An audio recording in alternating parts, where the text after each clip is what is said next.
आप सुन रहे हैं जगत गुरु तत्वदर्शी संत रामपाल जी महाराज द्वारा लिखित पुस्तक धरती ऊपर स्वर्ग का पेज नंबर 1। सत साहेब सतगुरु स्वामी रामदेवानंद जी महाराज की जय। यह पुस्तिका मानव समाज के लिए वरदान से कम नहीं है। परमेश्वर कबीर जी की दया। धरती ऊपर स्वर्ग। जो जगत तथा भक्त मति इस पवित्र पुस्तिका को पढ़ेंगे सुनेंगे वे परमात्मा के कृपा पात्र बनेंगे। जो नहीं पढ़ेंगे सुनेंगे वे पाप के भागी होंगे। परंपराओं की झूठी शान के नीचे दबकर मरते रहेंगे। संत रामपाल दास।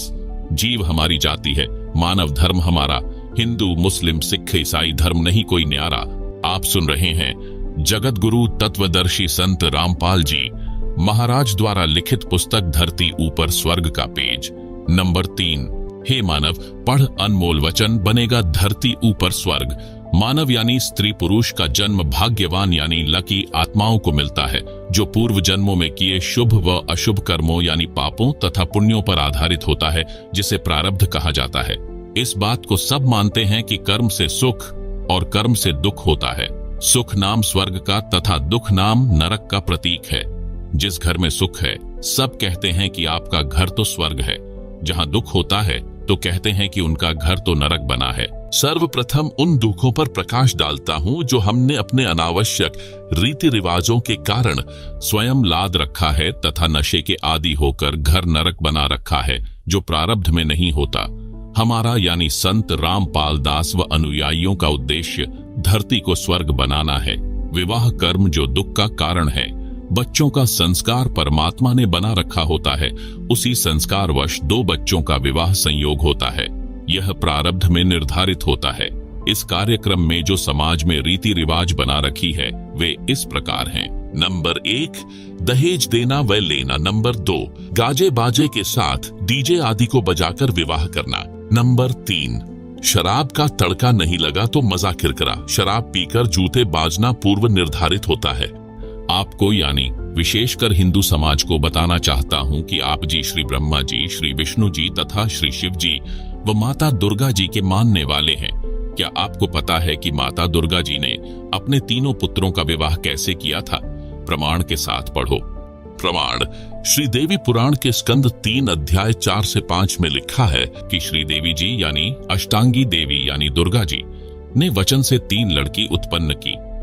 नंबर 1 श्री सावित्री जी यानी महासरस्वती। नंबर 2 श्री लक्ष्मी जी यानी महालक्ष्मी। नंबर 3 श्री पार्वती जी यानी महाकाली गौरी।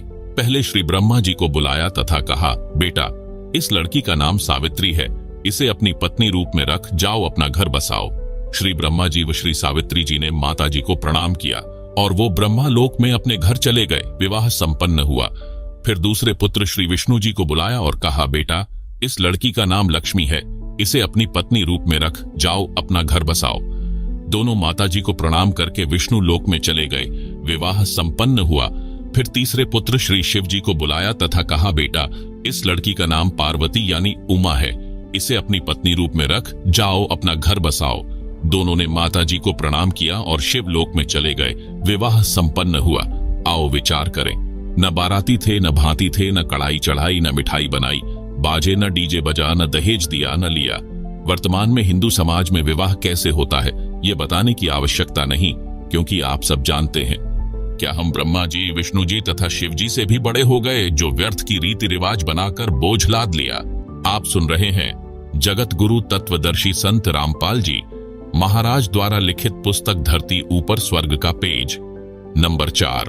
अध्यात्म की दृष्टि से देखें, इस संसार में एक क्षण का भरोसा नहीं, कब क्या घटना घट जाए।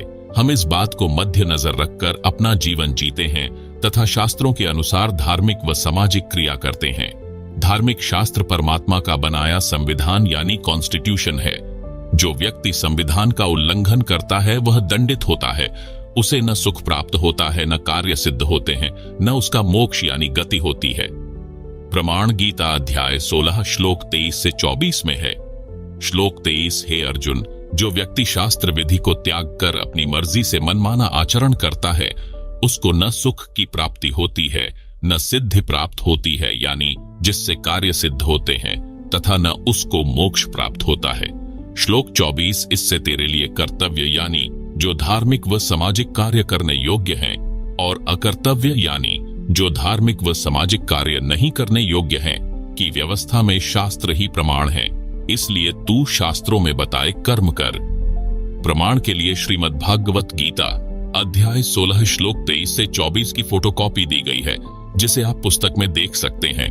आप सुन रहे हैं जगत गुरु तत्वदर्शी संत रामपाल जी महाराज द्वारा लिखित पुस्तक धरती ऊपर स्वर्ग का पेज नंबर 5। अब देखें श्रीदेवी महापुराण यानी श्रीमद् देवी भागवत के स्कंध 3 अध्याय 4 से 5 की फोटोकॉपी, जिसे आप पुस्तक में देख सकते हैं, जिसमें तीनों देवताओं के विवाह करने वाला प्रकरण है। विवाह कर्म पर प्रकाश। हम विवाह शास्त्रों के अनुसार करते हैं। भक्त परिवार लड़के व लड़की का रिश्ता देखते हैं, दोनों पक्ष सहमत हो जाते हैं। उसके पश्चात दोनों पक्ष निकट के आश्रम में जानकारी देते हैं, विवाह की तिथि पता करते हैं। उनको गुरुजी द्वारा तिथि निर्धारित की जाती है, कोई नक्षत्र या पतरा आदि का ढोंग करके नहीं। सामान्य तिथि जिस दिन छुट्टी हो या सत्संग समागम हो या जो दोनों पक्षों की सुविधा अनुसार हो। निर्धारित तिथि को दोनों पक्ष आश्रम में या सत्संग स्थल पर जो स्थान बताया गया होता है उस पर आते हैं। संत गरीबदास जी महाराज जी की अमृतवाणी में एक असुर निकंदन रमैनी अध्याय है, जिसमें विश्व की सभी दैवीय शक्तियों की स्तुति की गई है। उसको पढ़ा जाता है, बोला जाता है, ऑडियो स्पीकर पर सुनाई जाती है। भक्तों को मौखिक भी याद होती है, सब मिलकर बोलते हैं। ये हमारे विवाह के गीत हैं। आप सुन रहे हैं जगत गुरु तत्वदर्शी संत रामपाल जी महाराज द्वारा लिखित पुस्तक धरती ऊपर स्वर्ग का पेज नंबर 6। विशेष जगत में विवाह के लिए शुभ लगन पंडित द्वारा शोधी जाती है, जो कहता है कि इन नक्षत्रों में बच्चों का विवाह होने से सदा मंगल रहेगा, बच्चे सदा सुखी रहेंगे। परमात्मा कबीर जी कहा करते कि बच्चों के जो कर्म में लिखा है वह अवश्य मिलता है, इस लगन से कोई बचाव नहीं होता। उदाहरण दिया करते, कबीर वशिष्ठ मुनि से त्रिकाली योगी सौध कर लग्न धरे, सीता हरण मरण दशरथ का, बन बन राम फिरे। अर्थात जिस समय श्री रामचंद्र जी का विवाह सीता जी से होना था, उस विवाह की शुभ लगन तिथि राजा दशरथ के गुरु ऋषि वशिष्ठ जी ने शोध कर रखी थी। कहा था कि बच्चे सदा सुखी जीवन जिएंगे। विवाह के तुरंत बाद कैसी दुर्गति परिवार की तथा दोनों पति पत्नी यानी श्री रामचंद्र जी व सीता जी की हुई। श्री रामचंद्र जी को 14 वर्ष का वनवास मिला। उस दुख में राजा दशरथ चौबारे पर चढ़कर श्री रामचंद्र यानी अपने प्रिय पुत्र को वन में जाते देख रहा था। पैर फिसल गया, जमीन पर गिरकर मर गया। श्री राम व सीता बन बन में भटके। सीता जी 12 वर्ष रावण की जेल में रही, एक बाग में रखी गई। उसको फल तोड़कर खाने का अधिकार नहीं था। जो अपने आप टूटा हो उस फल को सीता खा सकती थी। गर्मी सर्दी वर्षा में उसी वृक्ष के नीचे रही, महाकष्ट उठाया। क्या बचाव किया उस लगन ने। इसलिए हम सामान्य विधि से सब विवाह क्रिया करते हैं।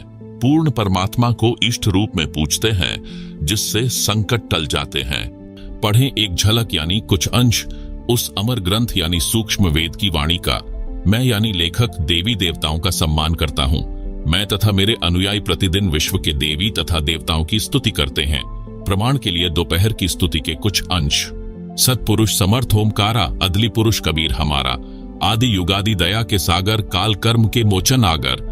दुख भंजन दरवेश दयाला, असुर निकंदन करय पैमाला। आब खाक पावक और पौना, गगन सुन्न दरियाई दौना। धर्मराय दरबानी चेरा, सुरसुरों का करे नबेरा। सत का राज धर्मराय करही, अपना किया सभी दंड भरही। शंकर शेष रु ब्रह्मा विष्णुम, नारद शारद जाउर रसनम। गौरिज और गणेश गौसाई, कारज सकल सिद्ध होए जाही। ब्रह्मा विष्णु रु शंभु शेषा, तीन यु देव दयालु हमेशा। सावित्री और लक्ष्मी गौरा, तिहु देवा सिर कर हैं चौबरा। नील नाभ से ब्रह्मा आए, आदि ओम के पुत्र कहाय। शंभु मनु ब्रह्मा की शाखा, द्रग युज साम अथर्व भाषा। पीब्रत भया उतानम पाता, जाके ध्रुव हैं आत्मज्ञाता। आप सुन रहे हैं जगत गुरु तत्वदर्शी संत रामपाल जी महाराज द्वारा लिखित पुस्तक धरती ऊपर स्वर्ग का पेज नंबर 7। सनक सनंदन सनातन संत कुमारा, 4 पुत्र अनुरागी धारा। 33 कोटि कला विस्तारी, सहंस 88 मुनिजन धारी। कश्यप पुत्र सूरज सुरज्ञानी, 3 लोक में किरण समानी। 60,000 संगी बाल्य खेलम, बीना रागी अजब बलेलम। 3 कोटि योद्धा संग जाके, सिख बंधी है पूर्ण साके। हाथ खड़ग गले पुष्प की माला, कश्यप सुत है रूप विशाला। कौस्तभ मणि जड़िया विमान तुम्हारा, सुरनर मुनिजन करत जोहारा। चंद सूर चकवे पृथ्वी माही, निश्वासर चरणों चित्तलाही। पीठ है सूरज सन्मुख चंदा, काटें त्रिलोकी के फंदा। तारायण सब स्वर्ग समूलम, पखे रहे सतगुरु के फूलम। जय जय ब्रह्मा समर्थ स्वामी, ये ति कला परम पद धामी। जय जय शंभु शंकर नाथा, कला गणेश अरु गौरिज माता। कोटि कटक पैमाल करंता, ऐसे समर्थ शंभु कंता। चंद लिलाट सूर संगीता, योगी शंकर ध्यान उदीता। नील कंठ सोहे गरुड़ासन, शंभु योगी अचल सिंहासन। गंग तरंग छूटें बहुधारा, अजपा तारी जय जयकारा। रिद्धि सिद्धि दाता शंभु गोसाई, दारिद्र मोक्ष सबय होए जाही। आसन पदम लगाए योगी, नि इच्छा निर्वाणी भोगी। सर्प भुजंग गले रुंड माला, वृषभ छरहिए दीन दयाला। वामे कर त्रिशूल विराजय, दहने कर सुदर्शन साजय। सुन अरदास देवन के देवा, शंभु योगी अलख अभेवा। तू पैमाल करे पलमाही, ऐसे समर्थ शंभु साई। एक लख योजन ध्वजा फरकें, पचरंग झंडे मोहरे रखें। काल भद्र कृत देव बुलाऊं, शंकर के दल सभी ध्याऊं। भैरव क्षेत्रपाल पलीतम, भूतरु दैत्य चरहे संगीतम। राक्षस भंजन विरद तुम्हारा, ज्यों लंका पर पदम 18। कोटियों गंधर्व कमंद चढ़ावे, शंकर दल गिनती नहीं आवे। मारें हाक दहाक चिंघारें, अग्नि चक्र बान्नो तंजारें। कंप्या शेष धरणी थर्रानी, जा दिन लंका घाली घानी। तुम शंभु ईशन के ईशा, वृषभ चढ़िए बिस्वे बीसा। इंद्र कुबेर और वरुण बुलाऊं, रापति सेत सिंहासन ल्याऊं। इंद्र दल बादल दरियाई, 96 कोटि की हुई चढ़ाई। सुरपति चढ़े इंद्र अनुरागी, अनंत पदम गंधर्व बड़ भागी। कृष्ण भंडारी चढ़े कुबेरा, अब दिल्ली मंडल बोहरियों फेरा। वरुण विनोद चढ़े ब्रह्म ज्ञानी, कला संपूर्ण 12 बाणी। आप सुन रहे हैं जगत गुरु तत्वदर्शी संत रामपाल जी महाराज द्वारा लिखित पुस्तक धरती ऊपर स्वर्ग का पेज नंबर 8। धर्मराय आदि युगादि चेरा, 14 कोटि कटक दल तेरा। चित्रगुप्त के कागज माही, जेता उपज्या सतगुरु साई। सातों लोकपाल का रासा, उर में धरिए साधु दासा। विष्णुनाथ है असुर निकंदन, संतों के सब काटे फंधन। नरसिंह रूप धरे घुर्राया, हिरणांकुश को मारण धाया। शंख चक्र गदा पदम बिराजय, भाल तिलक जाके और साजय। वाहन गरुड़ कृष्ण असवारा, लक्ष्मी ढोरई चंवर अपारा। रावण अहिरावण से मारे, सेतु बांध सैन्य दल त्यारे। जरा सिंह और बाली खपाए, कंस केसी चानौर हराए। कालीदह में नागिना था, शिशुपाल चक्र से काटिया माथा। काले वन मथुरा पर धाए, 18 कोटि कटक चढ़ाए। मुचकंद पर पीतांबर डारिया, काले वन जहां बेग सहारा। परशुराम 52 अवतारा, कोई न जाने भेव तुम्हारा। संखासुर मारे निर्वाणी, 12 रूप धरे प्रवाणी। राम अवतार रावण की बेरा, हनुमंत हांका सुनी सुमेरा। यह संपूर्ण पाठ 125 + 8 बराबर 133 वाणियों का है, जो केवल वाणी है। केवल 17 मिनट में पढ़ा जाता है। हमारे विवाह में केवल 17 मिनट लगती है। एक देशी घी की ज्योति भी विवाह मंडप पर जलाई जाती है, जो हवन का काम करती है। वेदों के मंत्रों में भी यही बताया है। प्रमाण ऋग्वेद मंडल 9 सूक्त 86 मंत्र 10 में ज्योति यज्ञ का आदेश है तथा प्रमाण है। लकड़ी जलाकर हवन नहीं करना है, यह मनमाना आचरण है जिसमें प्रदूषण अधिक होता है। ऋग्वेद मंडल 9 सूक्त 86 मंत्र 10। ज्योति यज्ञस्य पवते मधु प्रियम पिता देवानाम जनिता विभु वसुव दधाति रत्नम स्वधयोर्पीच्यम मदिन्तम मत्सरः इंद्रियः रसः। यथार्थ अनुवाद विभु वसु यानी भिन्न भिन्न स्थानों सत्यलोक, अलख लोक, अगम लोक तथा अकह लोक में निवास करने वाला।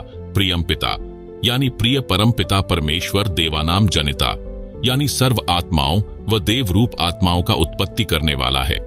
उससे मधु यानी सर्व सुख प्राप्ति के लिए ज्योति यज्ञस्य यानी ज्योति यज्ञ का अनुष्ठान करे, जो पवते यानी पवित्र विधि है, अर्थात आत्मा को शुद्ध करता है, जिस कारण से साधक को परमेश्वर स्वदयोर्पीच्यम यानी इस लोक तथा परलोक के मदिन्तम मत्सर परम शांति रूप पूर्ण मोक्ष तथा इंद्रिय रस यानी इंद्रियों के आनंद रूप रत्नम यानी पूर्ण मोक्ष रूपी अनमोल रत्न दधाति यानी प्रदान करता है।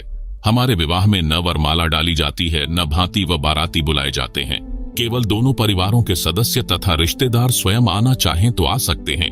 निमंत्रण पत्र नहीं भेजा जाता। सब आने वालों का भोजन का खर्चा आश्रम की ओर से किया जाता है। विवाह में दोनों का 1 रुपया भी नहीं लगता। आप सुन रहे हैं जगत गुरु तत्वदर्शी संत रामपाल जी महाराज द्वारा लिखित पुस्तक धरती ऊपर स्वर्ग का पेज नंबर 9। विशेष बच्चों को रोकने के लिए यानी सगाई करने के लिए 1 रुपया भी लेन देन नहीं किया जाता। हमने श्रीदेवी पुराण शास्त्र का पूर्ण अनुसरण किया है।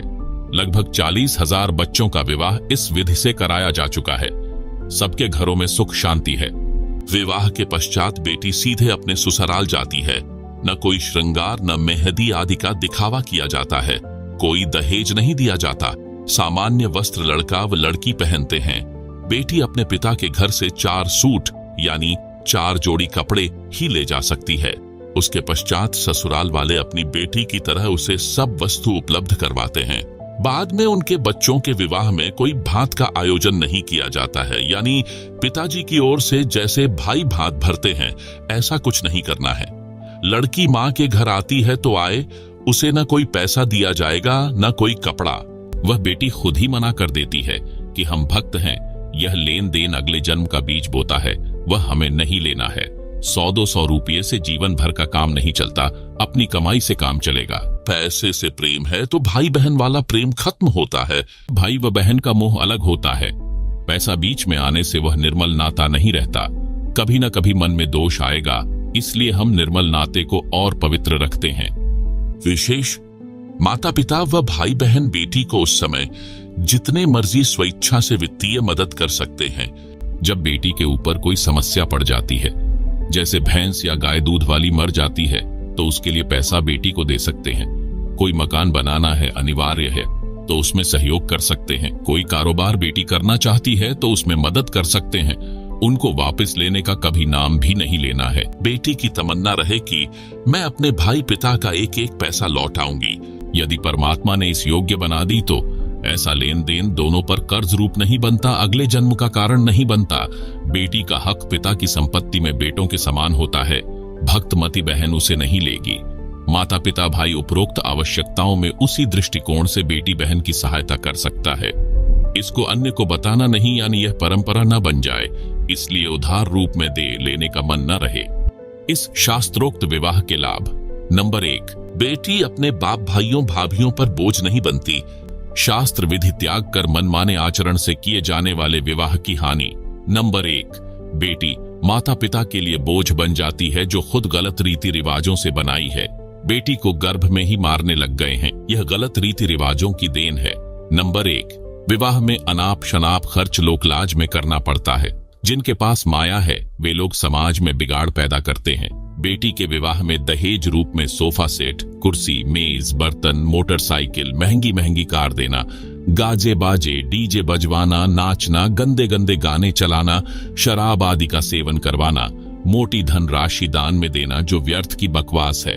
विवाह लड़का लड़की का होना है। जो उसमें नाचते गाते हैं, खुशी मनाते हैं, वे व्यर्थ के पापड़ बेलते हैं। उनको क्या मिलता है? आप सुन रहे हैं जगत गुरु तत्वदर्शी संत रामपाल जी महाराज द्वारा लिखित पुस्तक धरती ऊपर स्वर्ग का पेज नंबर 10। हास्यपद उदाहरण। एक व्यक्ति कर्मचारी किराए के मकान में रहता था। उसका एक दोस्त भी उसी शहर में अन्य कॉलोनी में किराए पर रहता था।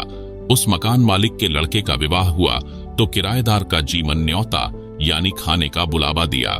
किराएदार के पूरे परिवार ने मिठाई का आनंद लिया। वह व्यक्ति अपने दोस्त के पास उसके मकान पर गया तो उसे पता चला कि इस दोस्त के मकान मालिक के लड़के का विवाह निकट ही है। उसने अपने दोस्त से कहा कि यार, तेरे मकान मालिक के लड़के का विवाह है। दोस्त पंजाबी भाषी था, बोला, मैनू की यानी विवाह मकान मालिक के लड़के का है, मेरे को क्या लेना देना, होता रहेगा। दोस्त बोला, यार तू समझा नहीं, लड्डू मिलेंगे तेरे को खाने को, तेरा भी न्योता होगा। वह बोला, तैनू की यानी लड्डू मैं खाऊंगा, तू क्यों टेंशन ले रहा है। इसी प्रकार विवाह तो लड़के लड़की का होगा, यानी लड़के को पत्नी मिलेगी, घर बसेगा। उन नाचने गाने डीजे पर कूदने वालों को की यानी क्या मिलेगा। माया के मस्करों द्वारा समाज बिगाड़ दिया गया है। एक परंपरा पड़ चुकी है। कुर्सी, मेज, मोटरसाइकिल, अगली पिछलियों के कपड़े। बेटी को संतान होती है, उसमें पीलिया रूप दहेज, त्योहारों के समय सिंधारे कोथली, उल्टा सुल्टा सामान उठाए फिरते हैं। हमारे विवाह में यह कुछ भी नहीं होता। एक भक्त ने हमारे मिशन से जुड़ने से पहले एक लड़की का विवाह किया। उसने बताया कि हमारे पड़ोस में एक व्यक्ति ने बेटी का विवाह किया। उसमें सोफा सेट, बर्तन, मोटरसाइकिल, ढेर सारे कपड़े जो नुमाइश की तरह दिखाए गए थे, दिए, बाजे गाजे के साथ डीजे का धमाल मचाया गया। आसपास में चर्चा चली कि फलाना व्यक्ति ने सबके ऊपर हाथ फेर दिया, यानी गांव में सबसे अधिक खर्च किया है। मेरी लड़की भी जवान थी, मैं भी लड़का खोज रहा था। उस विवाह को देखने मेरी बेटी भी गई। उसने अपनी माता को बताया कि सुमन के डैडी ने कुर्सी, मेज, सोफा सेट, मोटरसाइकिल, बर्तन, इतने कपड़े आदि आदि दिए हैं। सारा गांव सराहना कर रहा है। माँ, मेरे पापा के पास तो इतना कुछ करने को नहीं है, हम तो गरीब हैं। यूं कहकर बेटी रोने लगी, उठकर अलग कमरे में चली गई। कई देर रोई। माँ ने समझाया कि बेटी, किसी की रीस थोड़ी की जाती है। बेटी की माता ने मेरे को बताया कि बेटी सुमन का विवाह यानी फेरे देखकर आई थी। ऐसे ऐसे बोली और रोने लग गई। मेरी आंखें भर आईं। सारी रात नींद नहीं आई। विचार किया कि बेटी की आत्मा नहीं दुखने दूंगा, कुछ तो करूंगा। लड़की का रिश्ता पक्का हो गया। मैंने अपना 1.25 एकड़ खेत बेचा। लोकलाज का निर्वाह करते हुए सोफा सेट, कुर्सी, मेज, मोटरसाइकिल, ढेर सारे कपड़े यानी घातन लाया। बेटी खुश हुई, विदा कर दी। लड़का बहन को लेने गया तो बताया उस बेटी की 3 जेठानी थी, साझा परिवार था। उनका वो मेरी बेटी वाले सोफा, कुर्सी सब एक कमरे में ऊपर नीचे भरे थे। कहीं ठीक से रखने का स्थान भी नहीं था। कबाड़ इकट्ठा कर रखा था। नाम दीक्षा लेने के बाद 2 बेटियों का विवाह किया। एक पैसा भी खर्च नहीं हुआ। दोनों बेटी सुखी हैं। यदि पहले यह ज्ञान होता तो क्यों जमीन बेचता? जिसके पास जमीन बेचने को नहीं है वह मनमाना आचरण करके किए जा रहे। विवाह कर्म में किसी से ब्याज पर रुपये लेता है, फिर कर्ज के बोझ तले दबा रहता है। दिन का चैन, रात्रि की नींद समाप्त रहती है। इसी बोझ को ढोता ढोता मर जाता है। सारा जीवन नरक बना रहता है। आप सुन रहे हैं जगत गुरु तत्वदर्शी संत रामपाल जी महाराज द्वारा लिखित पुस्तक धरती ऊपर स्वर्ग का पेज नंबर 11। एक सत्य वार्ता। एक आर्मी मैन से दास की ज्ञान चर्चा हुई, जो हमारे भक्त का रिश्तेदार था। उसके आग्रह से मेरे पास आया था। वह फौज से रिटायर होकर पुलिस में हवलदार लगा था। सरकारी नौकरी थी। जब ज्ञान चर्चा होती है तो हम विवाह पर भी चर्चा अवश्य करते हैं। भक्त ने जो उसे लाया था बताया कि इस हवलदार जी ने अभी 1 महीना पहले बड़ी बेटी का विवाह किया है। 21 लाख रुपए लगाए हैं। उसके 3 बच्चे बताए। बड़ी लड़की जिसका विवाह अभी किया था, बीच में बेटा और छोटी बेटी। दास ने कहा कि जो कुछ फौज से लाए थे वह तो प्रथम विवाह में लगा दिया, जो 20 वर्ष की कमाई थी। अब आपकी 50 वर्ष के आसपास आयु है। छोटी बेटी के लिए इतने रुपए कहां से लाओगे? वह हवलदार बोला कि फौज वालों से काम नहीं चला, कर्जा भी लेना पड़ा। मैंने उससे पूछा कि इतना खर्च करना ठीक नहीं, देखकर अपनी हैसियत के अनुसार खर्च करना चाहिए। वह बोला कि लड़का यानी दामाद बैंक में नौकरी करता है, बेटी भी अच्छी पढ़ी है। बेटी तो सदा सुखी रहेगी, हमारी तो देखी जाएगी। मैंने कहा कि बेटी के कर्म में सुख है तो मिलेगा, दुख है तो पैसे से सुख नहीं खरीदा जा सकता। दास ने एक उदाहरण सुनाया। हवलदार कुछ बोलता, उससे पहले ही मैं शुरू हो गया। बताया कि मैं जेई जूनियर इंजीनियर की नौकरी सिंचाई विभाग में करता था। हमारा एक एमडी IAS अधिकारी था। उसकी रिटायरमेंट निकट थी। उसने लड़की का विवाह किया। उसने सन 1988 में 3.5 लाख रुपए लगाए, जो वर्तमान के 1 करोड़ के समान थे। वह रिटायर हो गया। विवाह के 1 वर्ष बाद बेटी का तलाक हो गया। वह अधिकारी टेंशन में रहने लगा। जो कमाया था लगा दिया। बेटी सुखी रहेगी। न बेटी सुखी रही न स्वयं। उसी चिंता में हार्ट अटैक यानी दिल का दौरा हो गया, मर गया साहब। हवलदार तैश में आकर बोला कि जो विवाह तुम करते हो उनका तलाक नहीं होता। मैंने कहा बहुत कम होता है। यदि तलाक हो भी गया तो हमारा कौन सा 21 लाख लगा है। 10 दिन बाद बेटी का फिर विवाह कर देंगे, चवन्नी लगनी नहीं। यह सुनकर उसका अफारा सा उतर गया। बोला, यह बात तो सही है, मानने की है। मानना कहाँ था। झूठी लोग दिखावा परंपरा के बोझ के नीचे से निकलना आसान नहीं है। हमारा ज्ञान सुनकर विचार करके बात समझ में आती है। 3 महीने बाद वह भक्त आया जो उस फौजी साहब को लाया था। उसने बताया कि वह रिश्तेदार हवलदार हार्ट अटैक से मर गया। सुबह मरा पाया। मैंने कहा, यह तो स्पष्ट दिखाई दे रहा था। अब भात रूपी परंपरा पर प्रकाश डालता हूं।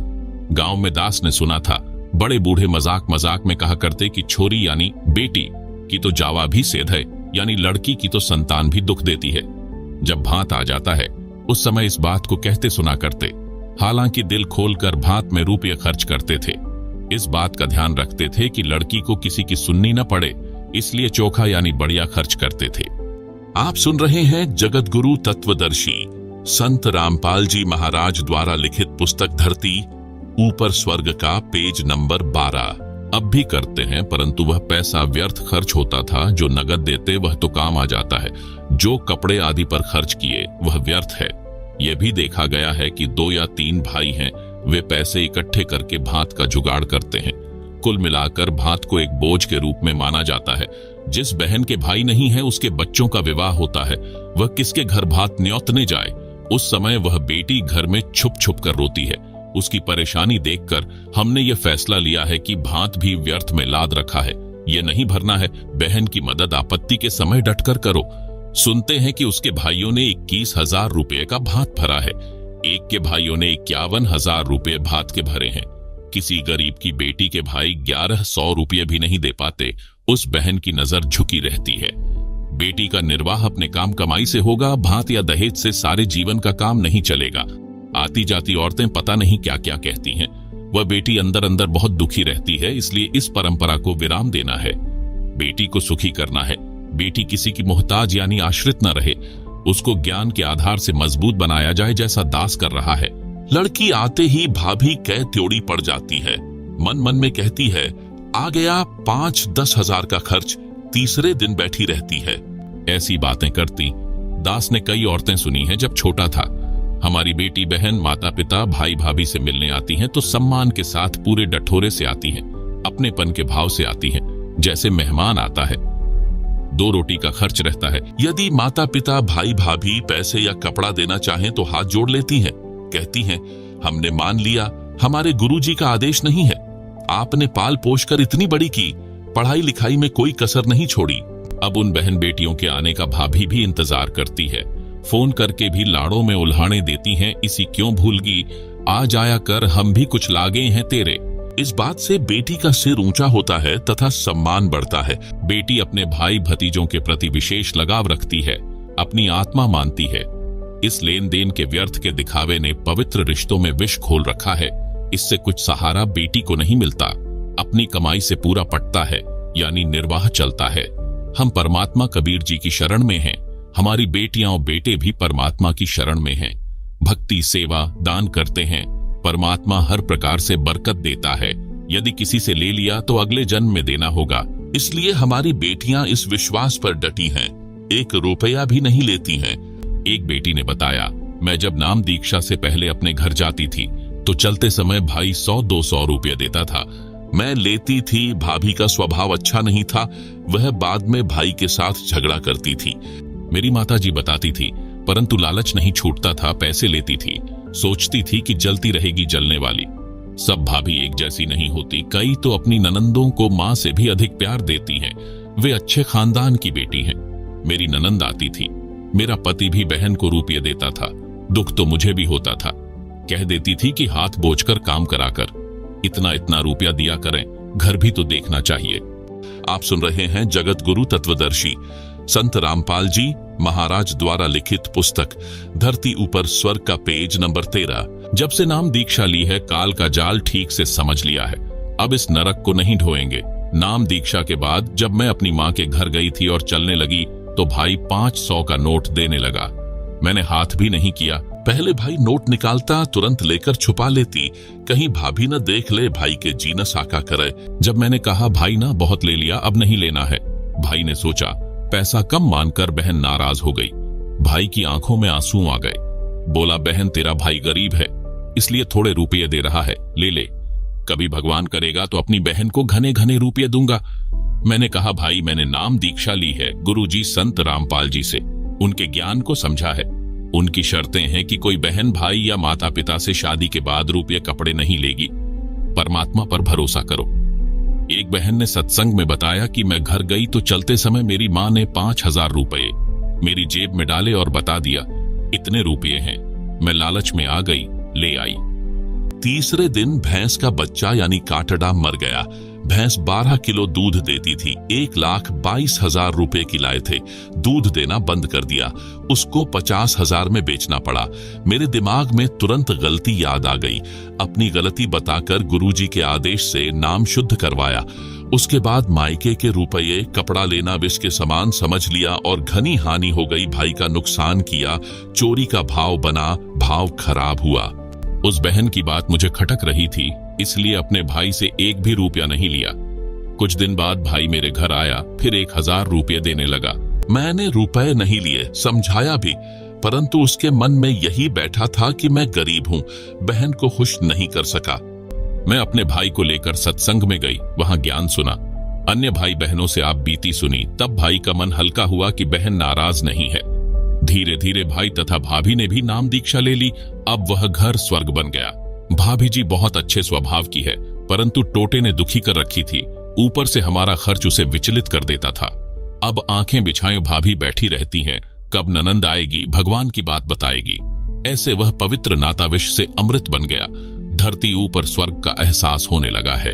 प्रश्न करते हैं कुछ भाई की ढोल बाजे बजवाना व घुड़छड़ी करना तो पुराना रिवाज है, इसमें क्या फर्क पड़ता है? अब उसका स्थान डीजे ने ले लिया। जमाना बदल गया है, नाचना गाना तो आम बात हो गई है, आप मना क्यों करते हो? कुछ रुपये चलते समय बहन बेटी को देना उसका सम्मान है। इसका उत्तर यह है, नंबर 1, प्रथम तो यह शास्त्र के विपरीत है। नंबर 2, विवाह घुड़छड़ी से या डीजे से नहीं होता, लड़के लड़की का होता है। गली में नाचना कूदना, बाप बेटी, माँ चाची, ताई बुआ, भाई चाचे, ताऊ सब बेशर्म होकर नाचते हैं। ये कौन सी सभ्यता है? ये नहीं करना है। ये कंजरों वैश्याओं का काम होता था। अब सामान्य समाज भी इसी गंदगी में धंस गया है। इस लोक में न जाने कब क्या घटना घट जाए, इसलिए हम परमात्मा से डरकर सब बकवाद छोड़कर परमात्मा के संविधान में चलते हुए अपनी सब क्रिया करते हैं। आप सुन रहे हैं जगत गुरु तत्वदर्शी संत रामपाल जी महाराज द्वारा लिखित पुस्तक धरती ऊपर स्वर्ग का पेज नंबर 14। सुनो एक दुखद घटना। एक दिन समाचार पत्रों में छपा कि एक बारात जा रही थी। जिस कार में दूल्हा बैठा था वह दुर्घटनाग्रस्त हो गई। दूल्हा तथा दूल्हे का जीजा जो उसी कार में बैठा था घटना स्थल पर ही दम तोड़ गए। पहले दिन सारा परिवार गली में नाच रहा था, डीजे बजाया जा रहा था। वे सब फोटो भी समाचार पत्र में छपे थे। दुर्घटना के बाद उसी घर में रोने धोने की हाहाकार मची थी। माता व बहन सिर के बाल फाड़ फाड़ कर रो रही थी। पिता भाई चाची ताई सब रो रहे थे, टक्कर मार रहे थे। अब बच गया डीजे। यदि परमात्मा से डर कर इंसान चले, राम को राम समझे तो बचाव होता है। इसलिए मैं अकर्तव्य कर्म यानी जो कर्म नहीं करने चाहिए करने की आज्ञा नहीं देता। बेशर्मी की हद हो चुकी है। बहन बेटी को चलते समय कुछ रुपये देना एक रिवाज है जो समाप्त करना है। बहन बेटी को भिखारी नहीं समझना है, उस बहन बेटी को बेटे के समान समझना है। धरती ऊपर स्वर्ग तभी बनेगा जब हम अपनी इंसानियत को पुनः संभालेंगे। प्रश्न, क्या आप अंतरजातीय व अंतरधर्म विवाह के पक्ष में हैं? उत्तर, हमारे मिशन में जाति धर्म की कोई बाधा नहीं है। हम अंतरजातीय तथा अंतरधर्म के विवाह के पक्ष में हैं। हम निम्न नियमों का भी पालन करते हैं। अपने गोत्र में, अपने गांव में व आसपास गांवों यानी गवांडों में माता के गोत्र में विवाह के पक्ष में नहीं है। सख्त निषेध है। मुसलमान अपने नियम अनुसार कर सकते हैं। यदि अंतरधर्म विवाह मुसलमान हिंदुओं में करते हैं तो उनके लिए गोत्र को छोड़कर अन्य उपरोक्त सब नियम लागू रहेंगे। यदि हिंदू भी किसी मुसलमान लड़की से विवाह करेगा उसके लिए भी गोत्र को छोड़कर अन्य उपरोक्त नियम लागू होंगे। इसी प्रकार सिख, ईसाई या अन्य के लिए नियम रहेंगे, यानी गांव, गवांड यानी पड़ोसी गांव में विवाह नहीं कर सकते। प्रश्न, क्या आप प्रेम विवाह लव मैरिज के पक्ष में हैं? उत्तर, हाँ, परंतु निम्न शर्तों के साथ। उपरोक्त प्रतिबंधित बिंदुओं को ध्यान में रखकर माता पिता की सहमति के साथ प्रेम विवाह कर सकते हैं। प्रश्न, आप सब त्योहार मनाने से रोकते हो। त्योहार तो खुशी का प्रतीक माना जाता है, इसमें क्या दोष है? उत्तर, त्योहार का अर्थ है किसी विशेष दिन को जो अपने धर्म की गरिमा से जुड़ा होता है। उस दिन कुछ अलग से खाना पीना करना, उस घटना की चर्चा करना जिस उपलक्ष्य में त्योहार मनाया जाता है। सब त्योहार किसी धार्मिक कथा से संबंध रखते हैं। उदाहरण के लिए नंबर 1 दीपावली यानी दिवाली का त्योहार। इस दिन की गरिमा है कि इस दिन भगवान श्री रामचंद्र जी अपनी पत्नी सीता के साथ 14 वर्ष का वनवास काटकर रावण को मारकर सीता को उसकी कैद से छुटवाकर अयोध्या लौटे थे। उस खुशी में दिवाली का त्योहार मनाया जाता है। आप सुन रहे हैं जगत गुरु तत्वदर्शी संत रामपाल जी महाराज द्वारा लिखित पुस्तक धरती ऊपर स्वर्ग का पेज नंबर 15।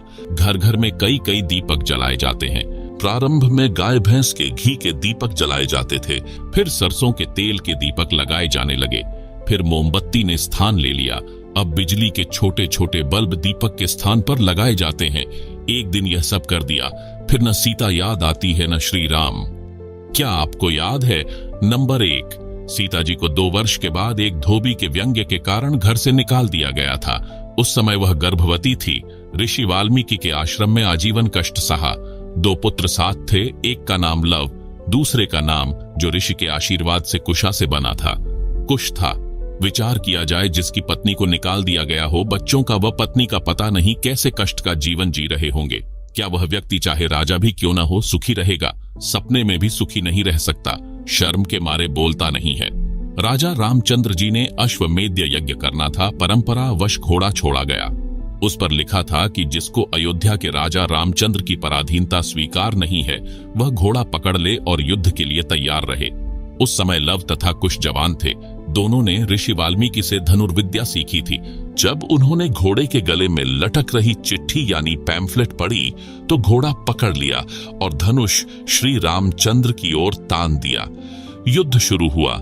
श्री रामचंद्र जी उन बालकों को पराजित नहीं कर सके, उल्टा बालक श्री रामचंद्र की जान लेने वाले थे। सीता जी की दृष्टि पड़ी, दौड़कर बच्चों के पास गई, बताया यह तुम्हारा पिता है।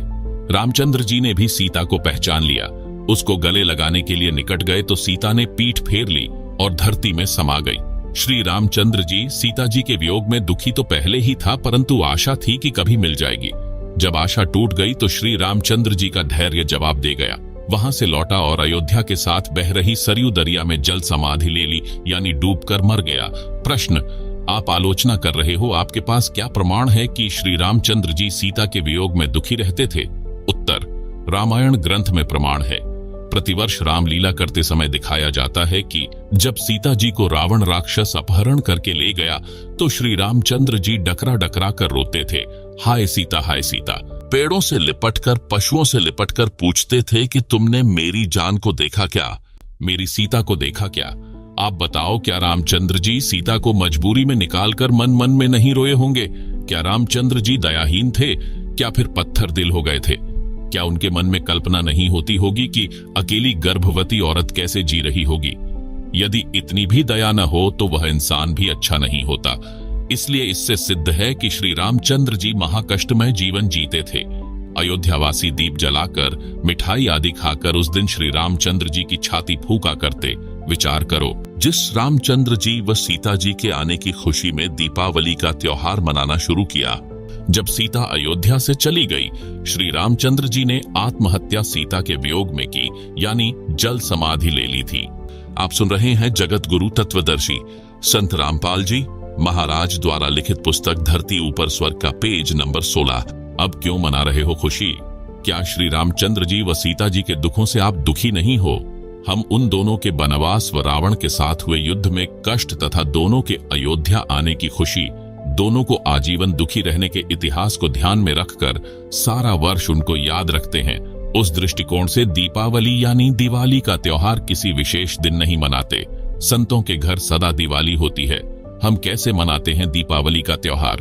प्रतिदिन देशी घी की ज्योति सुबह शाम जलाते हैं, जो एक समय 3 से 4 घंटे जलती है। एक वर्ष में 365 दिन है तो एक वर्ष में 730 दीपक हमने जलाए, जो दिन में 7 से 8 घंटे जले, जिसने हवन का काम किया।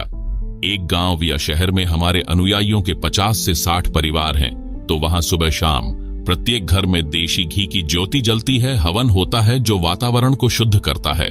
शराब, हुक्का, बीड़ी आदि का सेवन नहीं करते, इससे प्रदूषण में बचाव रहता है।